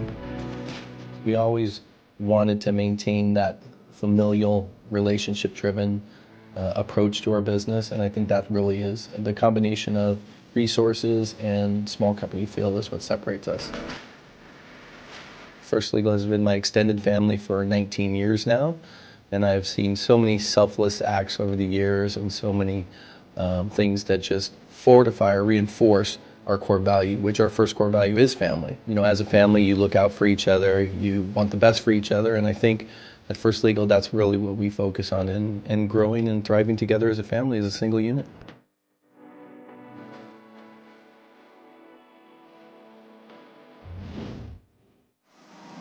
Welcome back to Pechanga Arena alongside Coach John Quintera. I'm Ted Mendenhall, and Coach, what a turn of events. It looked like the Strike Force were going to be down by 6 at the very worst, but the pick 6 by Jermaine Dubbs completely changed that, brought it back 50 yards to the house. They lead 34-21. Right as time expired, you said they could have been down 27-21. They very well could have been up 28-27, but it went the other way. Arizona really doing a great job. Forced 3 Nate Davis interceptions in that first half. Strike Force get the second half kickoff, and Strike Force, they got a lot of work to do because this Arizona team came in, they knew it was a crucial game tonight, and they've showed up on this road game, and they're playing really, really well right now, Ted. They are, and what a huge play for them. You heard Bo Fertig with Taylor Geneser right at the end of that half. He was not a happy man about a couple of calls, including that interception. He thought that there was some extracurricular going on there that should have been called, but that's neither here nor there. They ruled what they ruled, and now it's up to the Strike Force, who get the ball to start the second half, to try and change the momentum back to their side. Now, this is a big second half for the Strike Force, because they're going to be out on the road. They've got a few games out on the road before they come back home, and they've only got 2 home games after this, so they got to take care of business at home. A lot of work to do this second half. Yeah, we mentioned at the top both teams 6-4, but the Strike Force come in with a half-game lead over the Rattlers in the IFL Western Division, coming in at 5-3. The Rattlers at 3-4. They get their quarterback Sneed back, who was 5 of 11 in that first half, 44 yards, 2 touchdowns, and a pick. Kickoff will be taken by Lilly to the 15, tripped up, or he would have had just one more man to beat. Nonetheless, Strike Force start off with good field position out near midfield. Well, Lilly, just looking for that little glimmer of daylight and just couldn't step out of that ankle tackle. But, hey, first things first, Strike Force got to go down. They've got to put a little heat on this Arizona team. They need to score, and then they need to play some big-time defense. Nate Davis in that first half, 13 of 19, 99 yards, 3 touchdowns, but as Coach mentioned, also 3 interceptions. Davis now with 10 interceptions this season. 44 touchdown passes. Throws that one out to the flank, cutting it inside and getting close to the 24-yard line is his receiver Cox. Take a look here. Coming back inside right there. Well, you come back inside, you got a bunch of guys waiting for you in white jerseys. Well, they go from about 180 pounds to the big 275-pounder there, and Savon Lowry, the D lineman, in there making a hit on him. 2nd down and 7. Strike Force going right to left. Davis throws, a quick catch made, and immediately brought down. That's going to be a penalty. Yep, that's going to be a penalty against Merriweather. Yeah, that's automatic. You can't flip a guy like that. Devontae Merriweather with the body slam of Rudy Johnson. To the play was over. Personal foul, unnecessary roughness, number 8 defense. Half the distance to the goal, automatic first down, San Diego. That's automatic. Heck, the kid that's still in line at the concession stand for popcorn, he could have called that one.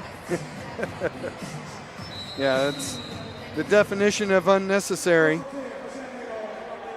First down from the 11, so they can get another first down in their red zone. Davis will hand it off. Johnson on the misdirection inside the 5, into the end zone, touchdown. From 11 yards out, Rudy Johnson with the rushing TD brings them within 7. Well, that's exactly what the doctor ordered after that disastrous final play of the first half. Now, I want you to, more than anything else, little mixed direction, but I want you to see the tenacity, the intensity that he runs right there. I mean, there was a determined young guy right there on that run.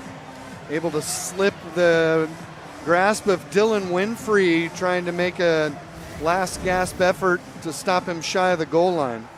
Now Connor Mangan will try the extra point. And it's good. Back within 6 just like that.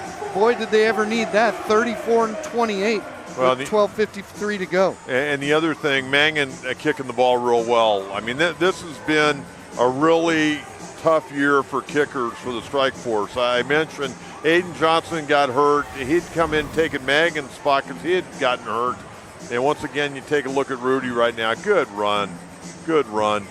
But, you know, Mangan's kicking the ball real well. And I want to say something about Rudy Johnson. Rudy Johnson's a guy that was a backup quarterback. And you know what?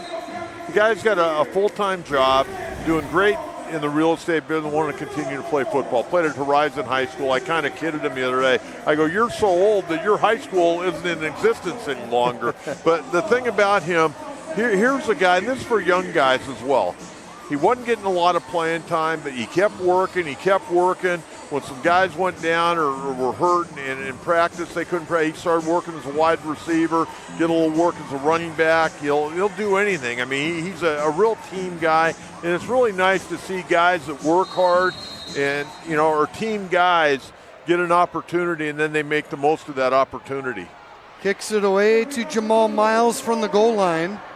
Miles ahead to the 10-15 and drags a man with him across the 20-yard line.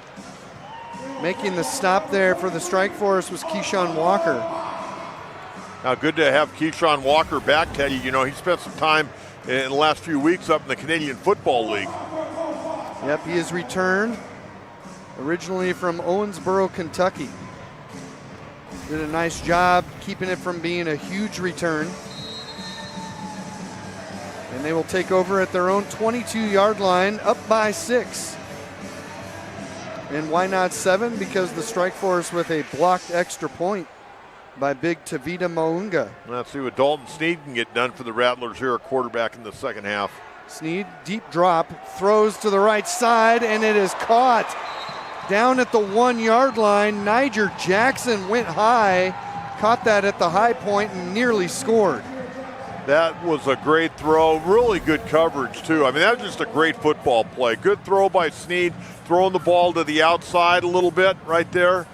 That Atoa Fox on the coverage. I mean, that's just a great play. That's good coverage by Fox, but you mentioned the throw. Either that is caught or it just goes incomplete out of bounds. Yeah, just a good football play. I mean, Fox right there. I mean, just a nice play. First and goal from the 1. Sneed will take it himself. He is stacked up and dragged back by Sherrod Williams. Gets some help from his teammates for no gain.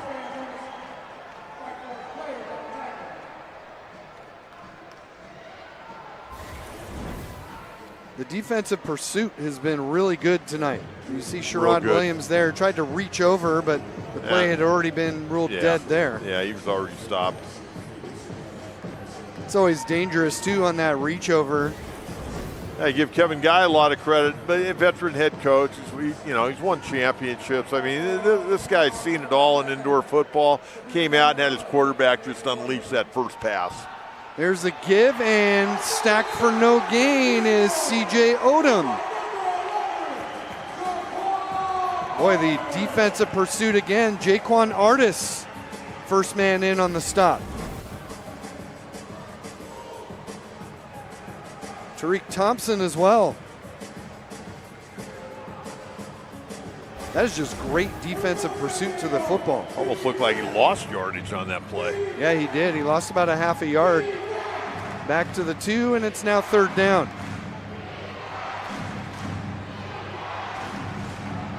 Sneed hands it off. There's going to be a flag on the play. This is going against the offense. Number 79 offense, 5-yard penalty, still 3rd down. Cole Carter, the guilty party. Hard to miss him, 6'7", 300 pounds, former Mississippi State Bulldog. Yeah, 3rd year in the IFL, 2nd year with the Rattlers. Out of Caledonia, Mississippi. 3rd down and goal from the 6 now. That's the one thing in IFL though. You back up to the 6, it just gives you a little more room to throw. Very much so.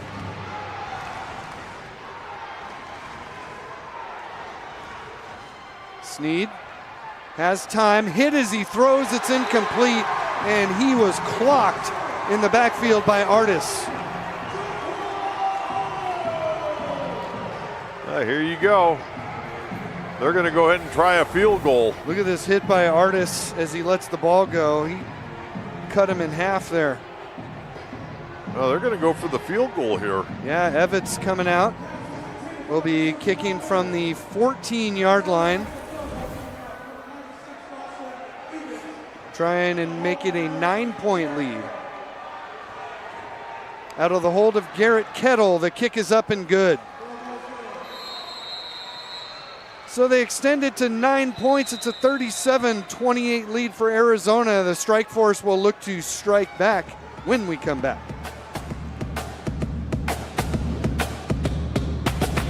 I'm attorney Dan Fulkerson with Botta Fulkerson Law Group, San Diego's favorite Bulldog attorneys. If you ever know anyone that's injured in an auto accident, motorcycle accident, or any type of personal injury case, they can call us today for a free case consultation. 619-333-5555. Welcome to Dirty Birds, San Diego's #1 sports bar and grill. We've been voted top 10 wings in San Diego for 11 years in a row, and top 10 wings in the country by Yahoo Sports and thedailymeal.com. We offer over 35 sauces, salads, burgers, and weekly specials. We have 24 4K TVs, 22 rotating beers on tap, and 4 dog-friendly patios. Come and enjoy our famous wings and frosty beverages at Dirty Birds. Well, Coach, one of the interesting things about the IFL is when you're down by 9, it could be a one-possession game. So we can explain that. If they come down and score a touchdown and go for 2 and get the 2-point conversion, you're down by 1, right? But then on the kickoff, you can kick it through the uprights for another 2 points and go up by 1. Yeah, you could go for the deuce on the kickoff. You put it on the kickoff through the uprights, you get 2 points. So even though the strike force down by 9, they could be leading by 1 here in the next couple of minutes. But I don't know if they would try to go for 2 initially. They may not want to chase the points yet. Lilly across the 15, a flag on the play. He's going to take it to the end zone for the second time tonight, and for the second time, it's going to come back. Penalty way back at the 17-yard line. Lilly going, come on, man. I have 2 returns for touchdowns. But, of course, part of the reason why he was open for those was because of penalties. They may pick this flag up. Let's see. They're talking a lot right now. They may pick this flag up. After the discussion, there is no foul on the play. Touchdown, San Diego. So Lilly gets the 50-yard kickoff return for a touchdown. How about that? Well, Kevin Guy's going to walk up the field with Chris Wiggins. He's not real happy about that. Look at this. That's where they threw the flag there. That was not a hold, so I think that was a good job picking it up. Now, when he looks at the film, he'll realize it wasn't a hold. Really, sometimes it looks like it from different angles, but that's good officiating. They get together and they talk about it. Extra point is up and good, and that took all of 17 seconds to make it a 3-point game. Now at 37-34 Arizona. Okay, if I'm San Diego right here, you haven't kicked the ball out. Now, the first time you kick it out on the fly, it goes to the 20. The second time and any time thereafter you kick it out of the end zone, it goes to the 25. I think Connor Mangan's got a good leg. I think you go for the deuce right here. You got nothing to lose. Coach, you know, on further review, looking at that replay again, Strike Force got away with a hold. So I was looking at the outside man, but watch right here, right there. Right there at the 15-yard line. I'm going to tell you right now. He took his man down to the ground. Well, the flag wasn't being thrown on that guy. Yeah. It was on the other guy inside of him. But they got away with it is all I'm saying. And they'll take it. Well, you know what?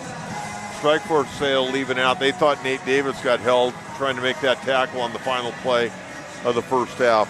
Fair enough. Hey, these guys do a hell of a job. These officials, Chris Wiggins, they do a hell of a job. These games are not easy to officiate. Squib kick, and it goes into the stands. It'll go right there. It was in play, so it'll go right there. Coffin corner right there. How about that? Yeah, push him back to about the 6. Touching the ground. By rule, it will be placed at the spot that it went out of bounds. First down, Arizona. That ended up being a nice kickoff right there. Yeah, nice job by Mangum. Now the defense for the Strike Force have to step it up a little bit. Arizona, after that turnover to start the game on the very, very first play, they're doing a pretty good job offensively. Honestly, if San Diego stops with the self-inflicted errors, they should be fine. Their defense has played really well.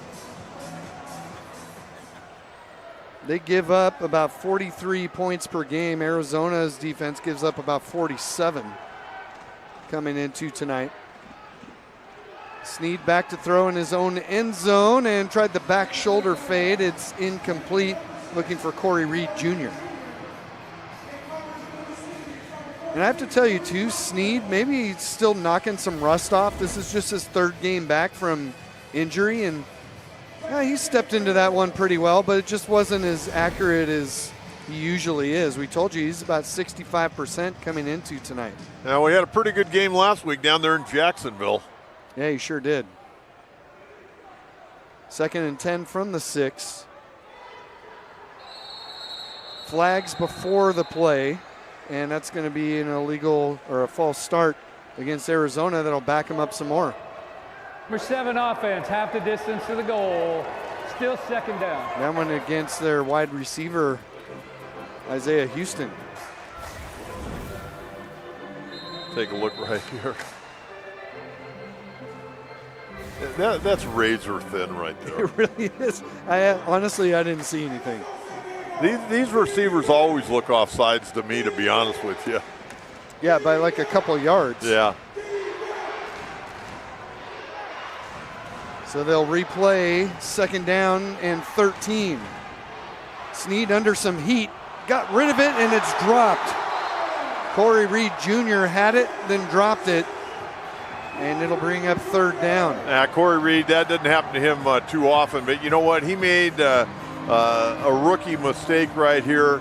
He tried to run before he caught the football. You could see him taking a glance to see, look, he's looking to the right a little bit. He wants to know who's going to hit him. I got news for him. If he'd have caught it, it was going to hurt just the same, and there were going to be about 3 guys converging on him right there. Yeah, take he was your right pick. in the middle. I mean, it was a great route. I mean, he found the cavity in the defense. He just had to catch the football. It happens. Under 7 to go in the 3rd. Snead back to throw. Rolls to his left, now throwing deep. Has a man, and it is knocked away and incomplete.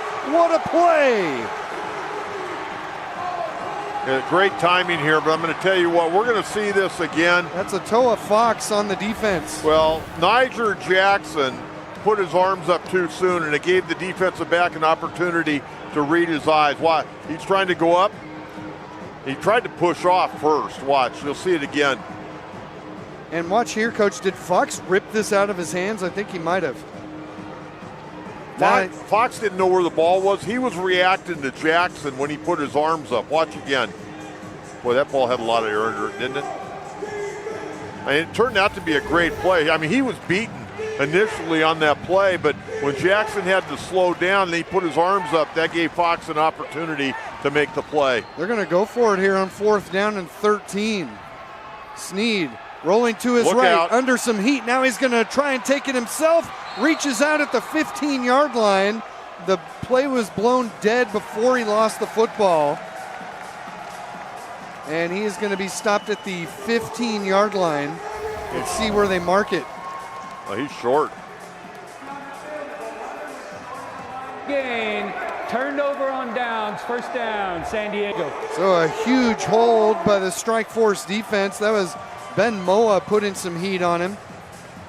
Well, I'll tell you what, he was eyelash short of getting that 1st down. Look at that right there. That's the first time tonight where we've really seen him take off. Well, Sherrod Williams just got him by the ankle to knock him down to where he couldn't quite reach out and get that 1st down. So a golden opportunity here for the Strike Force. Well, it's huge for the Strike Force. Davis will hand off to Johnson. Jitters his way for about a yard to the 14-yard line. Not much there. It's a good football game right here. 2 really well evenly matched teams. They've both made some mistakes, both made some big plays as well. Tell you what, every time there's a big hit, you can assume that Devontae Merriweather was a part of it. He has had a big night defensively. He's been around for a while playing for Coach Guy. 6th year with Arizona. Nearing the 5-minute mark remaining in the 3rd.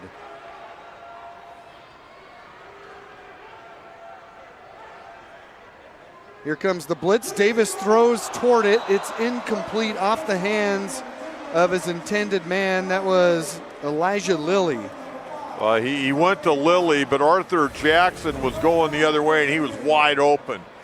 Arthur Jackson wide open on that slant. Jackson was a little frustrated going back to the huddle. He had his man beat by a ton. Well, it appears Arizona really liked what they saw from their defense with that extra man coming, and they're doing it almost exclusively now. Yeah, you want to get against that, Nate Davis. You want to get that ball out of his hands quick. 3rd and 9. And they bring a 4th man again.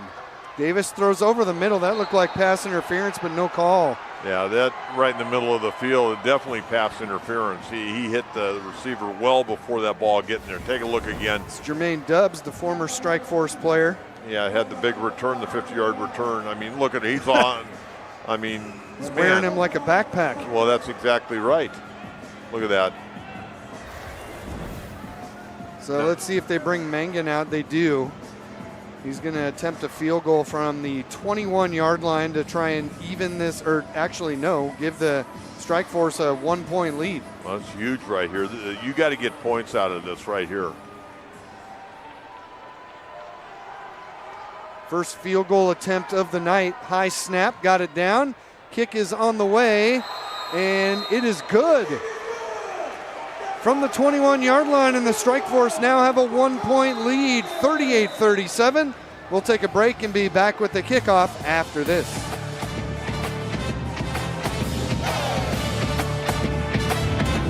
Nice concentration, Colin. Just waiting for my opportunity. Well, a Bank Smartly account from US Bank can help you find opportunities to win no matter what you're up against. Like the elephant? Like the elephant of life. With one account that has the flexibility and rewards you need, you're ready to take on elephants, windmills, overdraft charges, and ATM fees. That's what US Bank is for. Oh, now! The golf is mini, the lessons are big.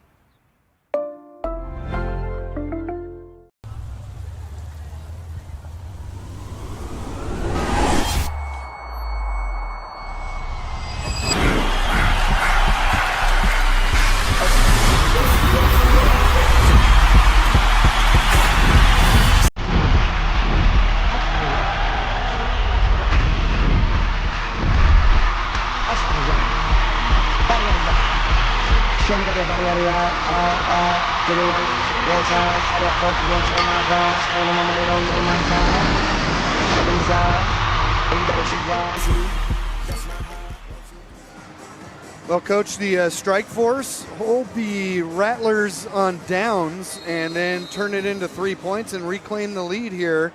And you called it way back in the first quarter. This game coming down to the wire. It's been a good one tonight. As you pointed out, Teddy, here a few minutes ago, there have been mistakes on both sides, but, man, both teams are playing with great intensity. That's Jamal Miles on the return to the 15-yard line. That's where the Rattlers will take over, down by a point, 38-37, and who knows, maybe that blocked extra point ends up being the difference in this game. We'll have to wait and see when the next 15 minutes comes up on the board. Good coverage right there. I'll tell you one job I wouldn't want to have in the indoor football league.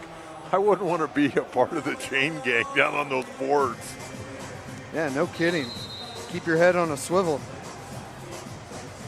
I like being down in the action, but not quite that much. Yeah, you have the coaches out here. You've got a cameraman that's running around down on the field. 3 minutes exactly to go. Snead, good time. Throws over the middle. It's picked off. Getting up and running with it now to about the 8-yard line is Keyshawn Walker with the interception. Wow, this is a great play. I mean, Snead trying to go right down the middle. And look at Walker high pointing that football right there. Beautiful play. As I mentioned, just got back from a stint in the Canadian Football League. Boy, that was like the old Deion Sanders baiting the quarterback to make that throw and then just closing the ground, high pointing it here. He was trying to get it to Corey Reed. Corey Reed's a good guy, 6'3", 210. I mean, good physical receiver, good guy to throw to. Normally, he has the advantage, but just a better defensive play by Walker. Strike Force right back on offense now at their 8. Handoff, Johnson got a hole. Down the sideline, cuts it inside to the 20-yard line, and that'll be a first down.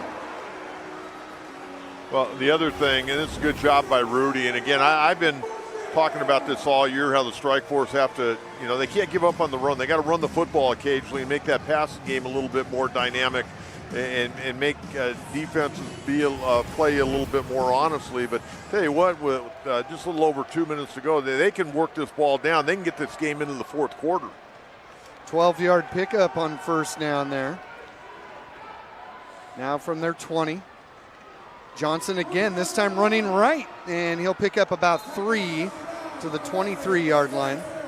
Slow to get up, Traveris Farrell for Arizona. He's able to get up, though. Yeah, you can be a little methodical right now, work the clock, get the game into the fourth quarter, stick a score on there till it becomes a 2-score ball game. Yeah, that's huge. It's a great point that you make. You keep the defense honest. And, you could spring one. They bring that extra man. That might be the counter to that is the running game. 2nd down and 7.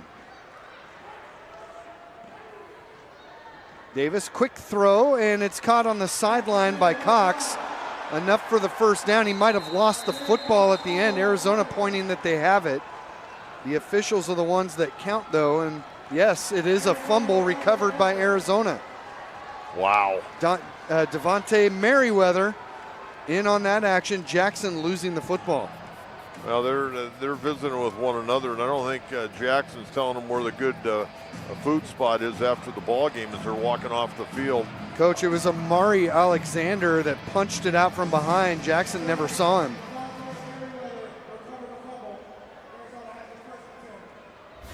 Take a look here on this replay, Teddy. Watch the punch out from behind while he's trying. That's Alexander 24, and he just couldn't see it there, but he punched it out. Well, that's a tough one. We'll see it better here. Yep, right there. Boy, the mistakes keep changing momentum. From the 15, the catch made and immediately stopped there. That is Niger Jackson with the catch. Well, this defense tonight, they've had for the Strike Force, they've had to be on the field a long time. Sherrod Williams, a nice hit there after an 8-yard pickup. Probably the last play of the third quarter. Under 20 seconds to go in the third. Snead, another quick throw, and again it's Jackson. Keeps his momentum going inside the 20. And it looks like Snead is headed over to his head coach. And that's going to wind us down to the end of the third quarter with the Strike Force holding on to a precarious lead at 38-37. We've got one more quarter to go in regulation. Strike Force lead it 38-37.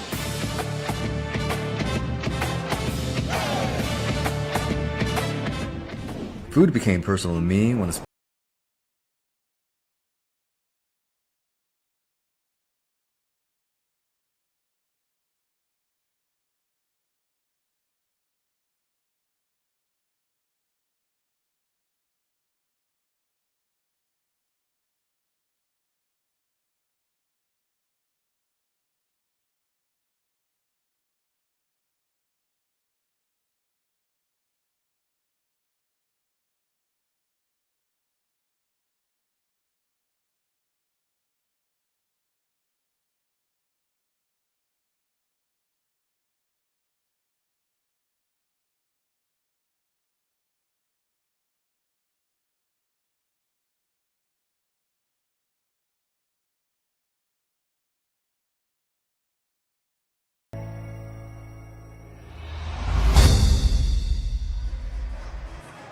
Start of the fourth quarter. Strike Force now going right to left, or make that the Rattlers going right to left. Snead evades the rush, stays in the pocket, and throws it away. Niger Jackson, the closest one to it. Great coverage downfield. The secondary for the Strike Force has been really good tonight. Well, it wasn't only great, and it was a coverage play. There's no doubt about that. But also, Snead wanted to run. Watch it. He wants to run. The problem was it was almost like a special teams unit. Everybody pretty much was staying in their lanes, and he really didn't have an opportunity to run. You're going to see he wants to run, but everybody's right there. The defensive front. That was great defense right there. Great team defense. defensive line did their job, and the secondary certainly did their job. How good has the strike force been against Snead tonight? He has thrown for just 40%, 8 of 20 throwing. As he goes back to pass here, Jackson makes the catch and immediately stopped at about the 12. That's well shy of the first down. Jackson has been his preferred man on this drive. Tariq Thompson with the stop there. Now you got 3rd and 4. If you hold him here, is Kevin Guy going to settle for a field goal attempt?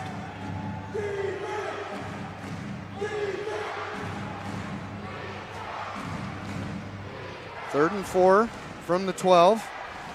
Everybody to the left. Snead looking that way, throws to Jackson. He'll get right to the first down stick. And that should extend the drive. Yeah, if you run into the stick, I think that probably gives you the first down. Take a look at this. As soon as he catches it, boom. Boing.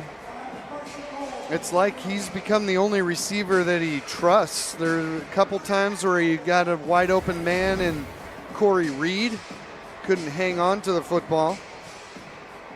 Jackson's been able to find the open space. Niger Jackson lined up wide to the right, and Corey Reed is in motion to the right. This time he will throw it underneath to Miles. That'll bring up 2nd and goal. You know, it'd be interesting if Arizona scores a quick out route here. We'll see it on the replay. If Arizona scores, I got to believe they'll go for 2. You almost have to. Yeah. Chasing that 1 point back. I give him credit, though, for not trying to chase it too early. Yeah, you don't want to chase it until you have to. A lot of coaches do that, and they leave points on the field. Snead back to throw on 2nd down, over the middle and complete. Another great job of coverage. That was intended for Reed. And this time for the strike force is Justice King. Now, once again, the secondary, Justice King right there. King, Fox, Thompson, all of them have done a fantastic job tonight. There's no way you're going to get that in.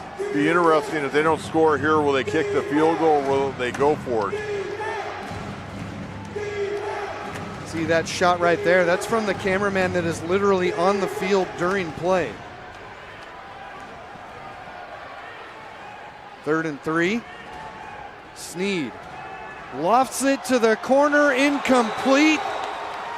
The coverage by Atoa Fox.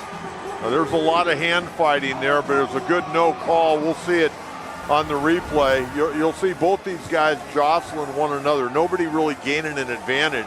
No, not at all. No, Niger Jackson, in fact, may have pushed off. Well, they've done that a couple times. They've gotten away with it tonight, but that was a good no call. That was a good football play. Just 2 guys battling their tail off right there. Well, here's the answer to your question.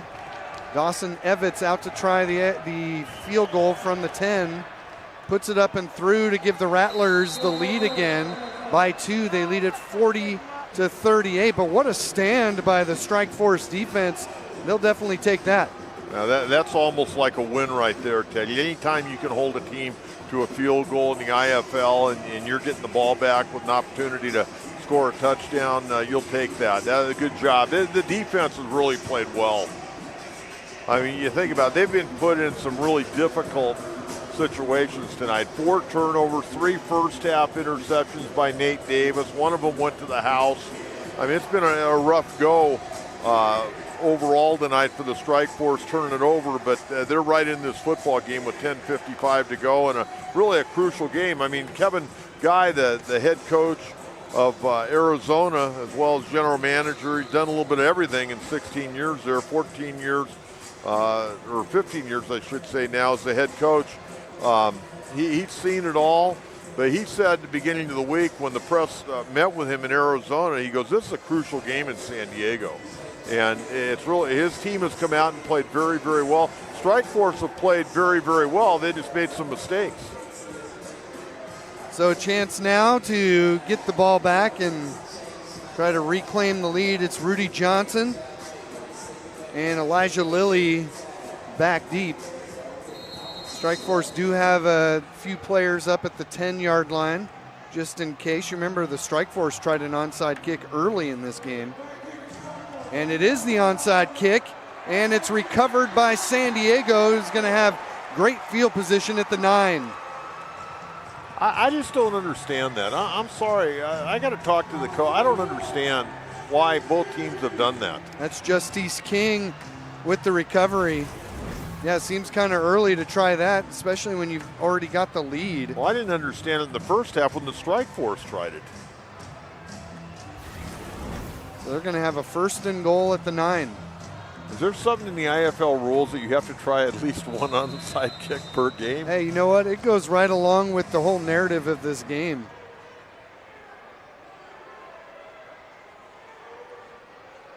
Nate Davis with Rudy Johnson off of his right hip. Give to Johnson, big hole, tripped up and gets to the 3. Boy, Rudy Johnson runs hard. He's got that classic legs pumping until somebody brings him down, and it was Dylan Winfrey saving the touchdown there. Rudy Johnson's run the ball really well in this second half. And again, the Strike Force have decided to make a decision to run the football. They brought in a couple of big offensive linemen at the 2 guard spots tonight. The veteran Jalen Booth, starting as usual, number 72, but they're running the football and they're running with some success. Johnson giving them some good balance tonight. 8 carries for 41 yards.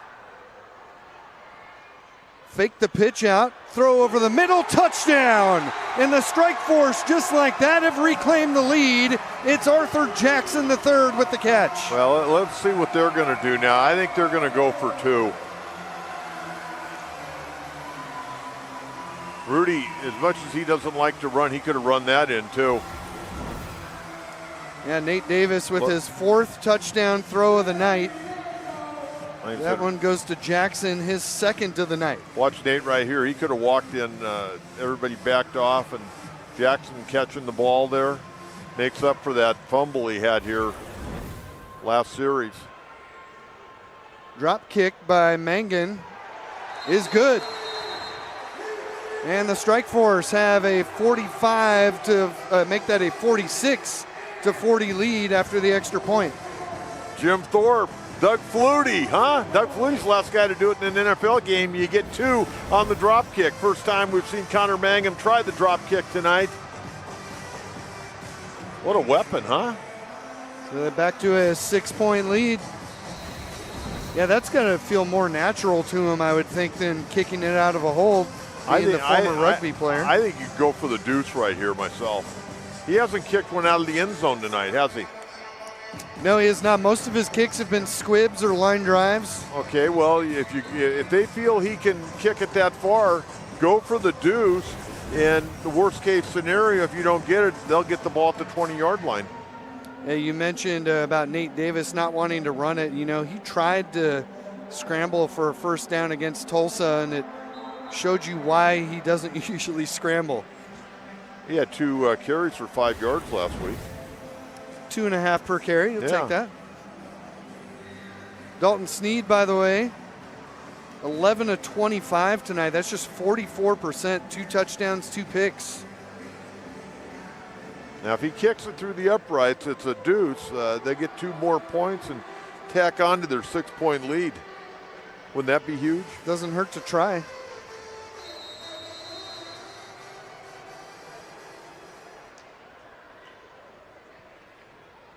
Deep man for the Rattlers, Jamal Miles. He will field it off the ground at the 8. Cuts to his left. Good coverage downfield, but slips the tackle and able to get some good yardage to the 22, maybe the 23. Boy, initially it was good coverage, but that kind of broke down. And give Miles credit, man. He was patient. Isaiah Cox slow to get up at the end of that play, and actually he goes back down. I mean, they got great coverage here, and then just good job by Miles, man, making things happen, make a few guys miss. Coach, unfortunately, looking at that replay, that was a non-contact injury for Cox. Looked like his lower leg, and he is down in some discomfort. The return man, Miles, went to cut against him, and hopefully it's just a cramp. The way that they're working on him, it looks like that could be a possibility. Yeah, it looks like that. That's really positive right there. Get over there, get hydrated. Give him a banana. Huh? And take a look. He'll be on the right side at the end of this play, and you'll see his legs sort of buckle under him right there. But luckily, just a cramp, it appears. It's funny, Teddy, back when I played ball, I used to go in the locker room and they had salt tablets. And guys they just put them out in the middle of the locker room, and guys go over, get a handful, take a few salt tablets. But, you know, some guys are good about drinking water, other guys aren't. And, you know, you got to get that potassium in your system. 9:05 to go. Strike Force with a 6-point lead. And let's see what the Rattlers do here with good field position out near the 22-yard line. Pretty good crowd tonight, Teddy. First Saturday night game for the Strike Force. I got a couple of more coming in July. Yeah, Teacher Appreciation Night. Their summer has begun. Sneed pitches it out right side, and up to about the 25-yard line is C.J. Odom. Picks up 3 on the play. C.J. Odom, he's played a part in this game tonight. Odom with 3 yards on that. They bottled him up pretty well, though. That's his longest run of the night. 8 carries for 10 yards. Well, he also had a key fumble there in that first half down around the goal line. And we didn't see him run much after that. Sneed on second down. Under some heat, rolling to his left, and he will just have to take the hit right there. What a great job by the defensive line. The secondary's been fantastic, but what a great job by the defensive line of the Strike Force right here. Byron Cooper with the stop. Not a sack, but similar to a coverage sack here, just nowhere to throw the football. Well, Cooper tried to duck inside, but then you see the quickness and the anticipation. You watch him come back outside. He gets back out there and he gets a part of this play. That's a heck of an effort. Third down. Sneed throwing for the end zone, incomplete. He was looking for Corey Reed, and more great coverage by the Strike Force secondary. Corey Reed, a big target too. I mean, he's a real big target at 6'3", 210 pounds. Tried to jump up there, make a catch. He knew he was going into the boards, but he'd been around. He'd played this game for a while. Just couldn't quite make it. Justice King helped him a little bit towards those boards. 4th and 5. You know what? Football itself is a tough sport, but playing in this league is crazy sometimes, running into the boards. They have to get it to the 19-yard line. Sneed back to throw. Good time. Shifts to his left. The throw is high, and it's picked off. Another interception for San Diego. This is Keyshawn Walker with his second of the night. And again, this is just great defense up and down. I mean, that's all you can say. They're forcing Sneed to force. I mean, Keyshawn Walker ended up getting it, but this is great job by the defensive line. Guys know where they're going. They're staying in their lanes. They're not allowing Sneed to run. And then he tries to throw a pinpoint pass. He overthrows, and Keyshawn Walker going up once again, high point in his football. Watch him. He'll go up and pull that thing down. That's just great defense. That's all you can say. That really is. I mean, you saw behind him was Jamal Miles. He came off his man to come and make that pick. That's just really great awareness. It was great coverage in the secondary. They've done a great job all night, but the defensive line, they're not allowing Sneed to get out of the pocket and use his legs as a weapon. 3rd interception of the night by Sneed. Rudy Johnson will get little, if any, on first down here. Strike Force now have the clock on their side. Rattlers have all 3 timeouts plus the 1-minute warning, however. Well, big thing, Rudy, you got to hang on to that football now, and you want to get the first down. You want to go to work on that clock a little bit. And, you know, if you could run this thing down to under, 4 minutes or 3.5 minutes and stick one in the end zone, you're sitting in pretty good shape the way this defense has been playing tonight. Under 6 minutes to go. Ball security number 1, first downs number 2. Johnson off the right hip of Davis. Quick throw on the slant.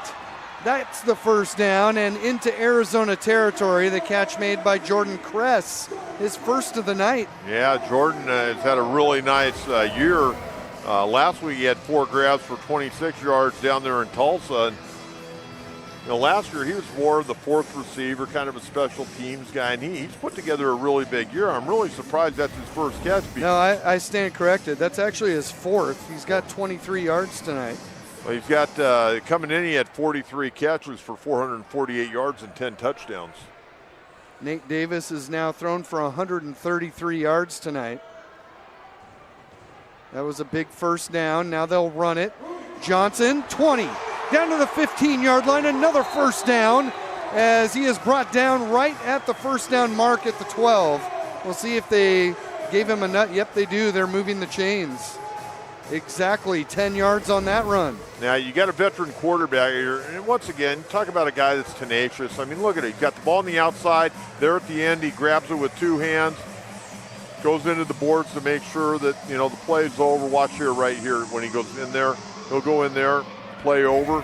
But now you got a veteran quarterback. This is where Nate Davis is his finest moment. You got to work that clock. You got to take every possible second off of that clock right now. Rudy Johnson now 10 carries, 52 yards on the ground, and a timeout called, no flag. Timeout called by San Diego. That's because Rudy took too much time and they were going to get called for a delay. First time out of the half. That's okay. That's okay. You got 2 new offensive linemen. I don't know what kind of shape they're in. I think they're in pretty good shape, but, good shape is one thing. Football shape's another, playing indoor football. And, this ain't a bad timeout at all. Let them get a breath, get a little hydration, and then go to work. Coach, they looked in pretty good shape to me when we saw them working out down there pregame. Yeah, we got to meet them both, too, the new guys. Yeah, a couple of good guys. Yeah, and Jalen Booth came over, the starting center came over and said hello.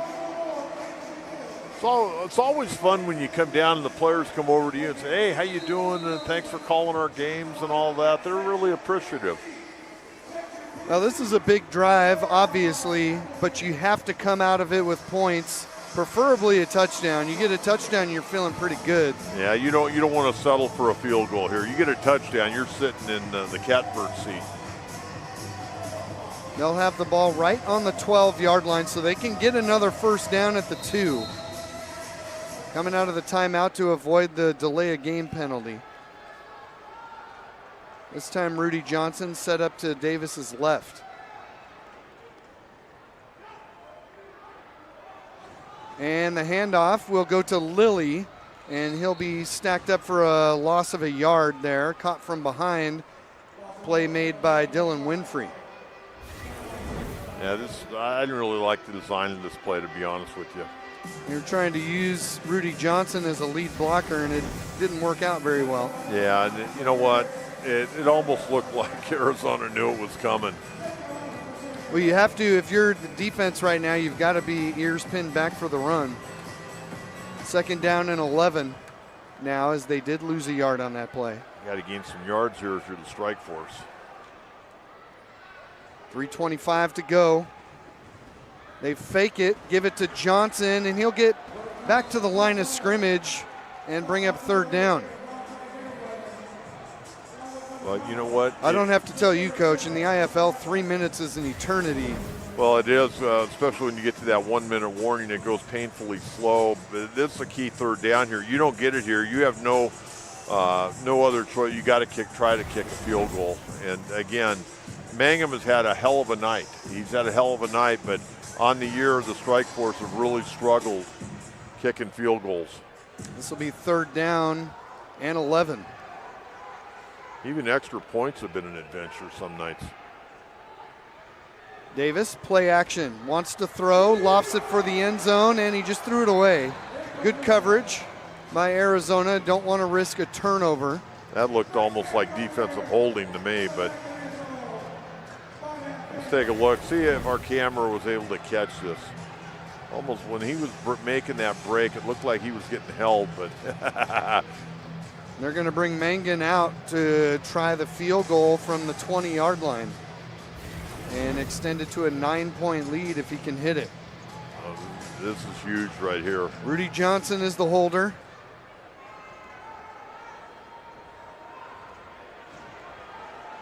Big field goal attempt here to make it a 9-point advantage. It's up, on the way, and it is wide and no good. So they were able to take time off the clock, but a minute 51. The Rattlers have all 3 timeouts plus the 1-minute warning and only trail by 6. He kicked it, had good coverage by the offensive line. They gave him good protection there and just pulled it to the left. Not even really close, to be honest with you. So a second life for Arizona and Dalton Sneed. Sneed in this game against this outstanding secondary tonight, 11 of 27 for 103 yards, 2 touchdowns, and 3 interceptions. He came into tonight with 1 interception all season.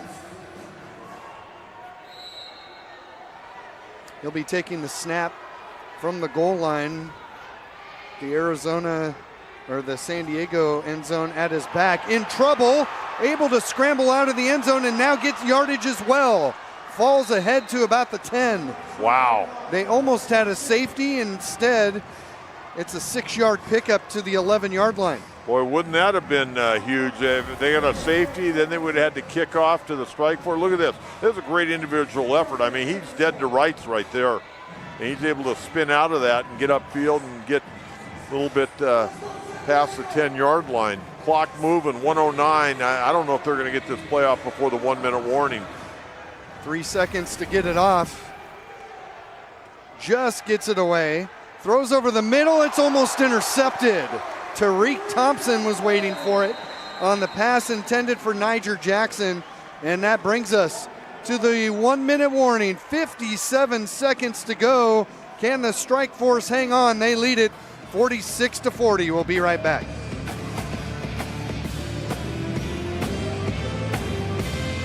Welcome to Dirty Birds, San Diego's #1 sports bar and grill. We've been voted top 10 wings in San Diego for 11 years in a row, and top 10 wings in the country by Yahoo Sports and thedailymeal.com. We offer over 35 sauces, salads, burgers, and weekly specials. We have 24 4K TVs, 22 rotating beers on tap, and 4 dog-friendly patios. Come on in and enjoy our famous wings and a frosty beverage at Dirty Birds.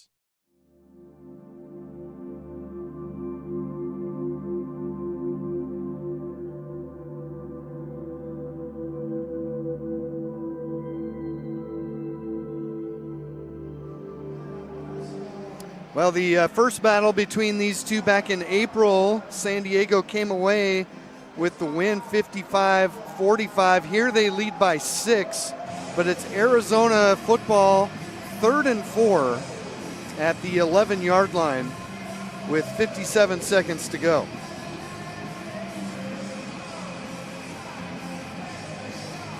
And that last play by Tariq Thompson really just this San Diego defense in a nutshell. The secondary has been outstanding.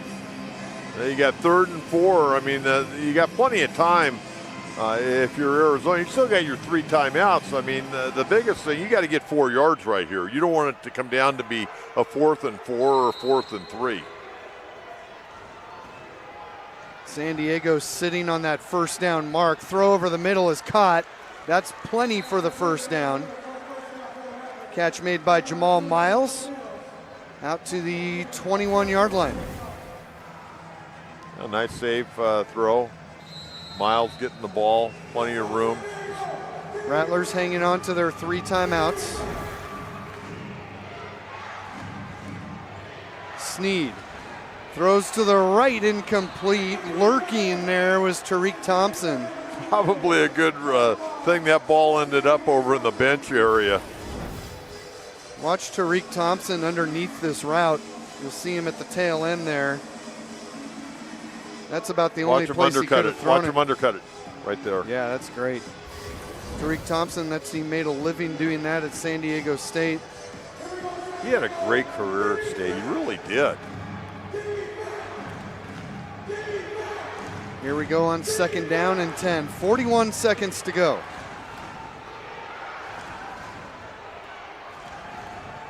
Some confusion offensively, and they have to burn a timeout. Arizona, Kevin Guy was not happy about that one. Not at all. It also gives the defense, the strike force, opportunity to get a little water and get a little rest as well. They've been coming at Snead pretty hard. Well, I was just going to ask you if you think they might bring that extra man at some point in these next couple of plays. Their secondary's done such a good job man-to-man. Yeah, I think you can press the coverage a little bit on the outside, and I think you can bring Sherrod Williams, or if you got Byron Cooper in the game, they've been running guys in and out, trying to keep fresh bodies in there. They got, I believe, 5 defensive linemen tonight that are active, and a guy like Byron Cooper can play both defensive end and linebacker, and he's in the game right now. Yep, he just checked in at right defensive end. So here's Snead now, 2nd and 10 after the mix-up there on offense, having to burn a timeout. Back to throw, heavy rush, and he throws it away. He was intended for Jamal Miles. Looked like a screen was set up, but again, it was sort of discombobulated. They didn't really run it very well. I wish we had a camera on Coach Guy. He's fit to be tied right now, but I mean, that play, if they get it to the guy they're supposed to get it to, beautiful middle screen, but didn't throw it to him. It didn't appear that the entire offense was on the same page even out of that timeout. Here's Taylor Geneser. 3rd and 10 right here. See that what was happens. Actually Jason Simpson, the defensive coordinator for the Strike Force. They do bring the extra man, but a whistle blows the play dead, a flag at the line of scrimmage. Well, that's going to be 3rd and 15. Boy, what a mess for Arizona on this drive. You had to call a timeout. False start.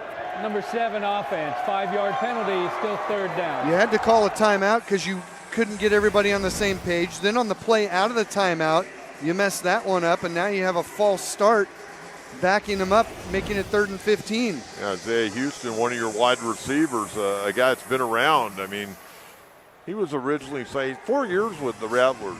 Isaiah Houston, he was actually signed out of an open tryout camp. Such a big game here between these two. They reset the game clock to 36 seconds. Strike Force came into this game with a half-game lead in the division over Arizona, so Kevin Guy declaring this a huge game. Right now his team trails by 6 with 36 seconds to go, 3rd and 15. Snead, all kinds of time, will dump it off to Miles, and he'll get it down to the 23, well shy of a 1st down. Clock's running. And it comes down to this, timeout called. They're down to 1 timeout remaining.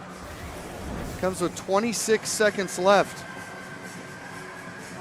They got most of that 15 yards back though, Coach, so it does set up 4th and short, but if you don't get the 1st down here, the game's over. Well, looking at the other side of the ledger, Strike Force, they've got 2 timeouts if they need them. So they're sitting in good shape timeout-wise. So it's going to be 4th down and about 4 yards to go, not a gimme. No, not a gimme by any stretch of the imagination. This, tell you, I think your defensive line's really good. This is where I think you got to play a little coverage right here. You don't want to get burned and give up the big play. No, and the D-line, we haven't really given them as much credit as we should for keeping Snead in the pocket most of the night Oh, tonight. they've been fantastic. I mean, between Cooper, who's really showed up here in the second half, Byron Cooper, Jaquan Artis, we've talked about him, Ben Moa, Davida Mounga, Javion Williams, Sherrod Williams, a linebacker, and then, of course, that secondary of Atoa Fox, Keyshawn Walker, Tariq Thompson, Justice King. Guys doing a great job. 4th down.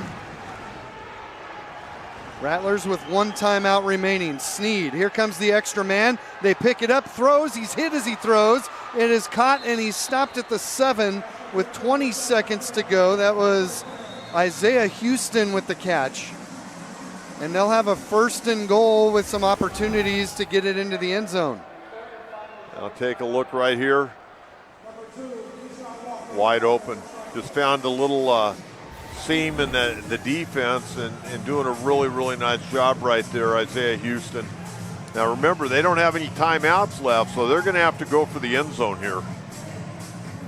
That gives you a little bit of an advantage defensively.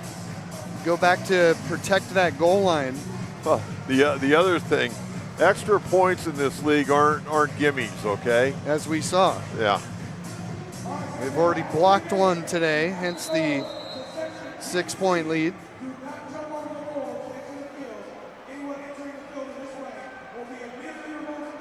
They'll have the ball at the 7-yard line coming out of the timeout.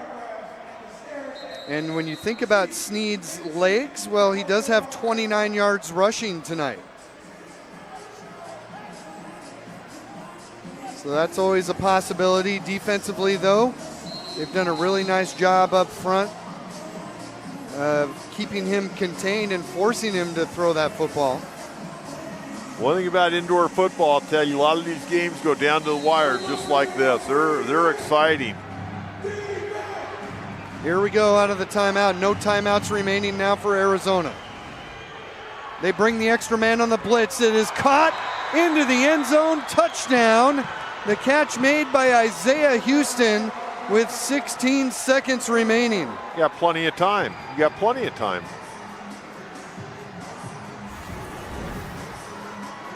What a nice throw here by Snead. Back shoulder, spins into the end zone for the TD. I mean, you'd think with 16.4 seconds to go, this game would be over.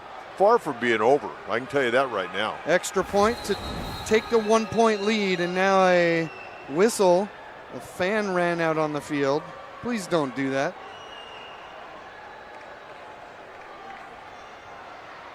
Security's going to come get him. That's a big no-no.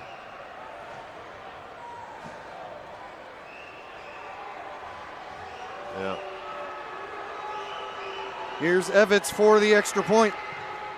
And that gives Arizona a 1-point lead, 47-46. San Diego, with 2 timeouts remaining, has to get it into field goal range and give themselves an opportunity to win it here at the end. Well, it's going to come down to the wire like we predicted in the first half, huh? It's a great call by you, Coach. Here's another look at this throw by Snead, Coach. What a great game. Just back shoulder. Yeah, the little back shoulder, and then the nice spin move there by Houston to get into the end zone. Snead's 3rd touchdown pass of the game. He's got 147 yards through the air. And for Houston, that was his 1st touchdown. Be interesting to see how Taylor Jenniser and Nate Davis attack this right here. Well, let's see how Arizona decides to kick this off, too. I mean, it might not be a bad idea for them to go for the deuce. Lilly back there? Yep, you got Lilly and Johnson. Lilly in the end zone, Johnson at the 5. Well, Lilly's returned 2 tonight. One that counted, one that got called back. So be interesting to see what happens here. It will be Lilly from the goal line. Down the left side, 15 to the 20-yard line, spilled there with 11 seconds to go. Okay, you're sitting in pretty good shape. You got 2 timeouts, you got a veteran quarterback. Remember, Mangan missed a field goal from the 20-yard line on their last drive that could have put them up by 9. Lilly got some good positive yards here. He brought it from one side, took it to the other. He's had a good night returning. Good coverage overall, is pretty good coverage, but he made something out of what it could have been a disaster. So here you want to get enough yardage to, whatever yardage you get, you call a timeout to set something up possibly for the field goal, if not the walk-off touchdown. Davis steps up, throws over the middle. It's caught at the 21 and it's blown dead right there. Well, took a timeout. 6 seconds to go. You could run one more play before you'd have to kick the field goal. Well, a lot of time came off the clock on that. They might get some time back here. Please reset the game clock to 7 seconds. Well, they got a second back. Yeah, I looked up and it's 6.3. Wow, took that long? Well, he did have some time and stepped up in the pocket there, so that does take time. Yeah. Nate Davis, who's now thrown for 142 yards, 4 touchdowns, 3 picks. They're already in decent field goal range, but you'd like to get 5 or 6 more. And whoever catches it, if it's not in the end zone, you got to get down right away and call timeout. How about if we run a slant route for a touchdown right here? That works as well. Take your chance with 7 seconds to go. Take a shot.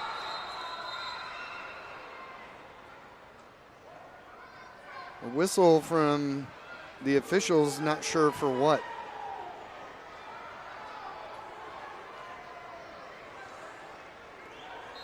Got 1 timeout, incomplete. What do you think about taking a shot to the end zone right here, Teddy? That may be what they're going to do here.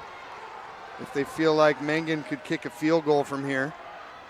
Throw to the sideline is caught. Yeah, you got to bring them on. They stop it with 3 seconds left.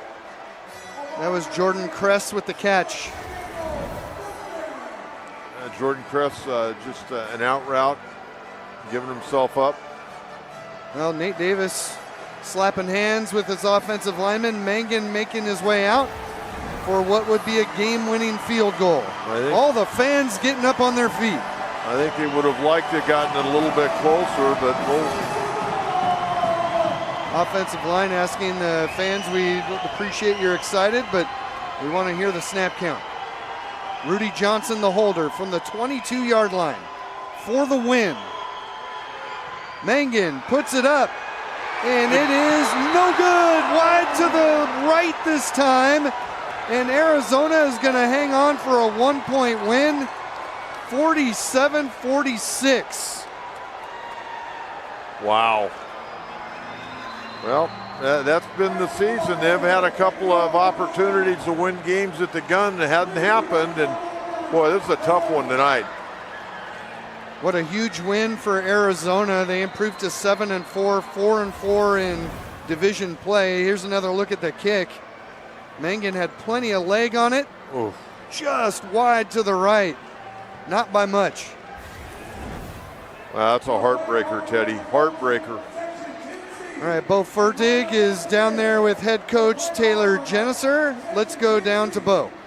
Coach, that is now 5 wins by 4 points or less. Another nail biter down to the wire. Yep, hurts. Got to finish those games. Are there a couple plays or a couple calls that stand out to you today? I'd really need to watch the film to really say that. Thank you, Coach. I really need to really go back and see. I don't want to give an emotional answer right now, so I really want to go to the tape. But we got to get off the field on 3rd and 4th down, and we got to convert in those situations as well. There were some positives. Nice to see number 2 out there with a couple picks. Keyshawn making some impact plays on the defensive side. Keyshawn got the chance to go up to the big leagues, and he did a great job up there. We have him back, and our goal is to see him keep improving and get back up there. And what does this say about this league right now, being able to develop players at the next level? This is the premier indoor football league. I don't care what anybody says. I know across the board these coaches want to help everyone get out, and that's my main job in coaching. So the indoor football league is in a very good spot, and I'm blessed to be a part of it. And message to the team, what is it after a tough loss like this? Got to clean up mistakes. Can't turn the ball over, but we'll get right. A few more games left to turn that around. No doubt. Good luck next week, Coach. Thank you. Another tough nail biter, guys. Back to you at the top. Bo, thank you, head coach Taylor Jenniser. Coach, he said it right. Too many mistakes, and eventually, you've got to give a lot of credit to that man right there, Dalton Sneed, on that game-winning drive for Arizona. Yeah, there's no question about it. It was a heck of a ball game. It came down to a couple of missed field goals. Rudy Johnson running that in for the strike force, but Dalton Sneed, he didn't have a great night, Teddy, but he made plays in the clutch when he had to and throws that touchdown pass with just seconds to go and give Arizona a lot of credit. I was watching Kevin Guy call plays. And I was watching him down on the field. I mean, here's a guy that's won a lot of games, won championships. He's been doing this a long time, and I think the way there were times where he was a little upset. He was banging him on that drop kick for 2 points on an extra point attempt earlier in the game. But Kevin Guy just he kind of impressed me. I know he was upset a few different times, but also down the stretch, I thought he was pretty cool customer calling plays. Strike Force will go back at it on the 16th against the Bay Area Panthers. They will not be back here again until July 6th against the Vegas Nighthawks here at Pechanga Arena. Great job by our crew tonight. For Coach John Quintera, I'm Ted Mendenhall. Thanking you so much for joining us once again. Arizona wins it in a nail biter by a final score of 47-46. Good night, everybody.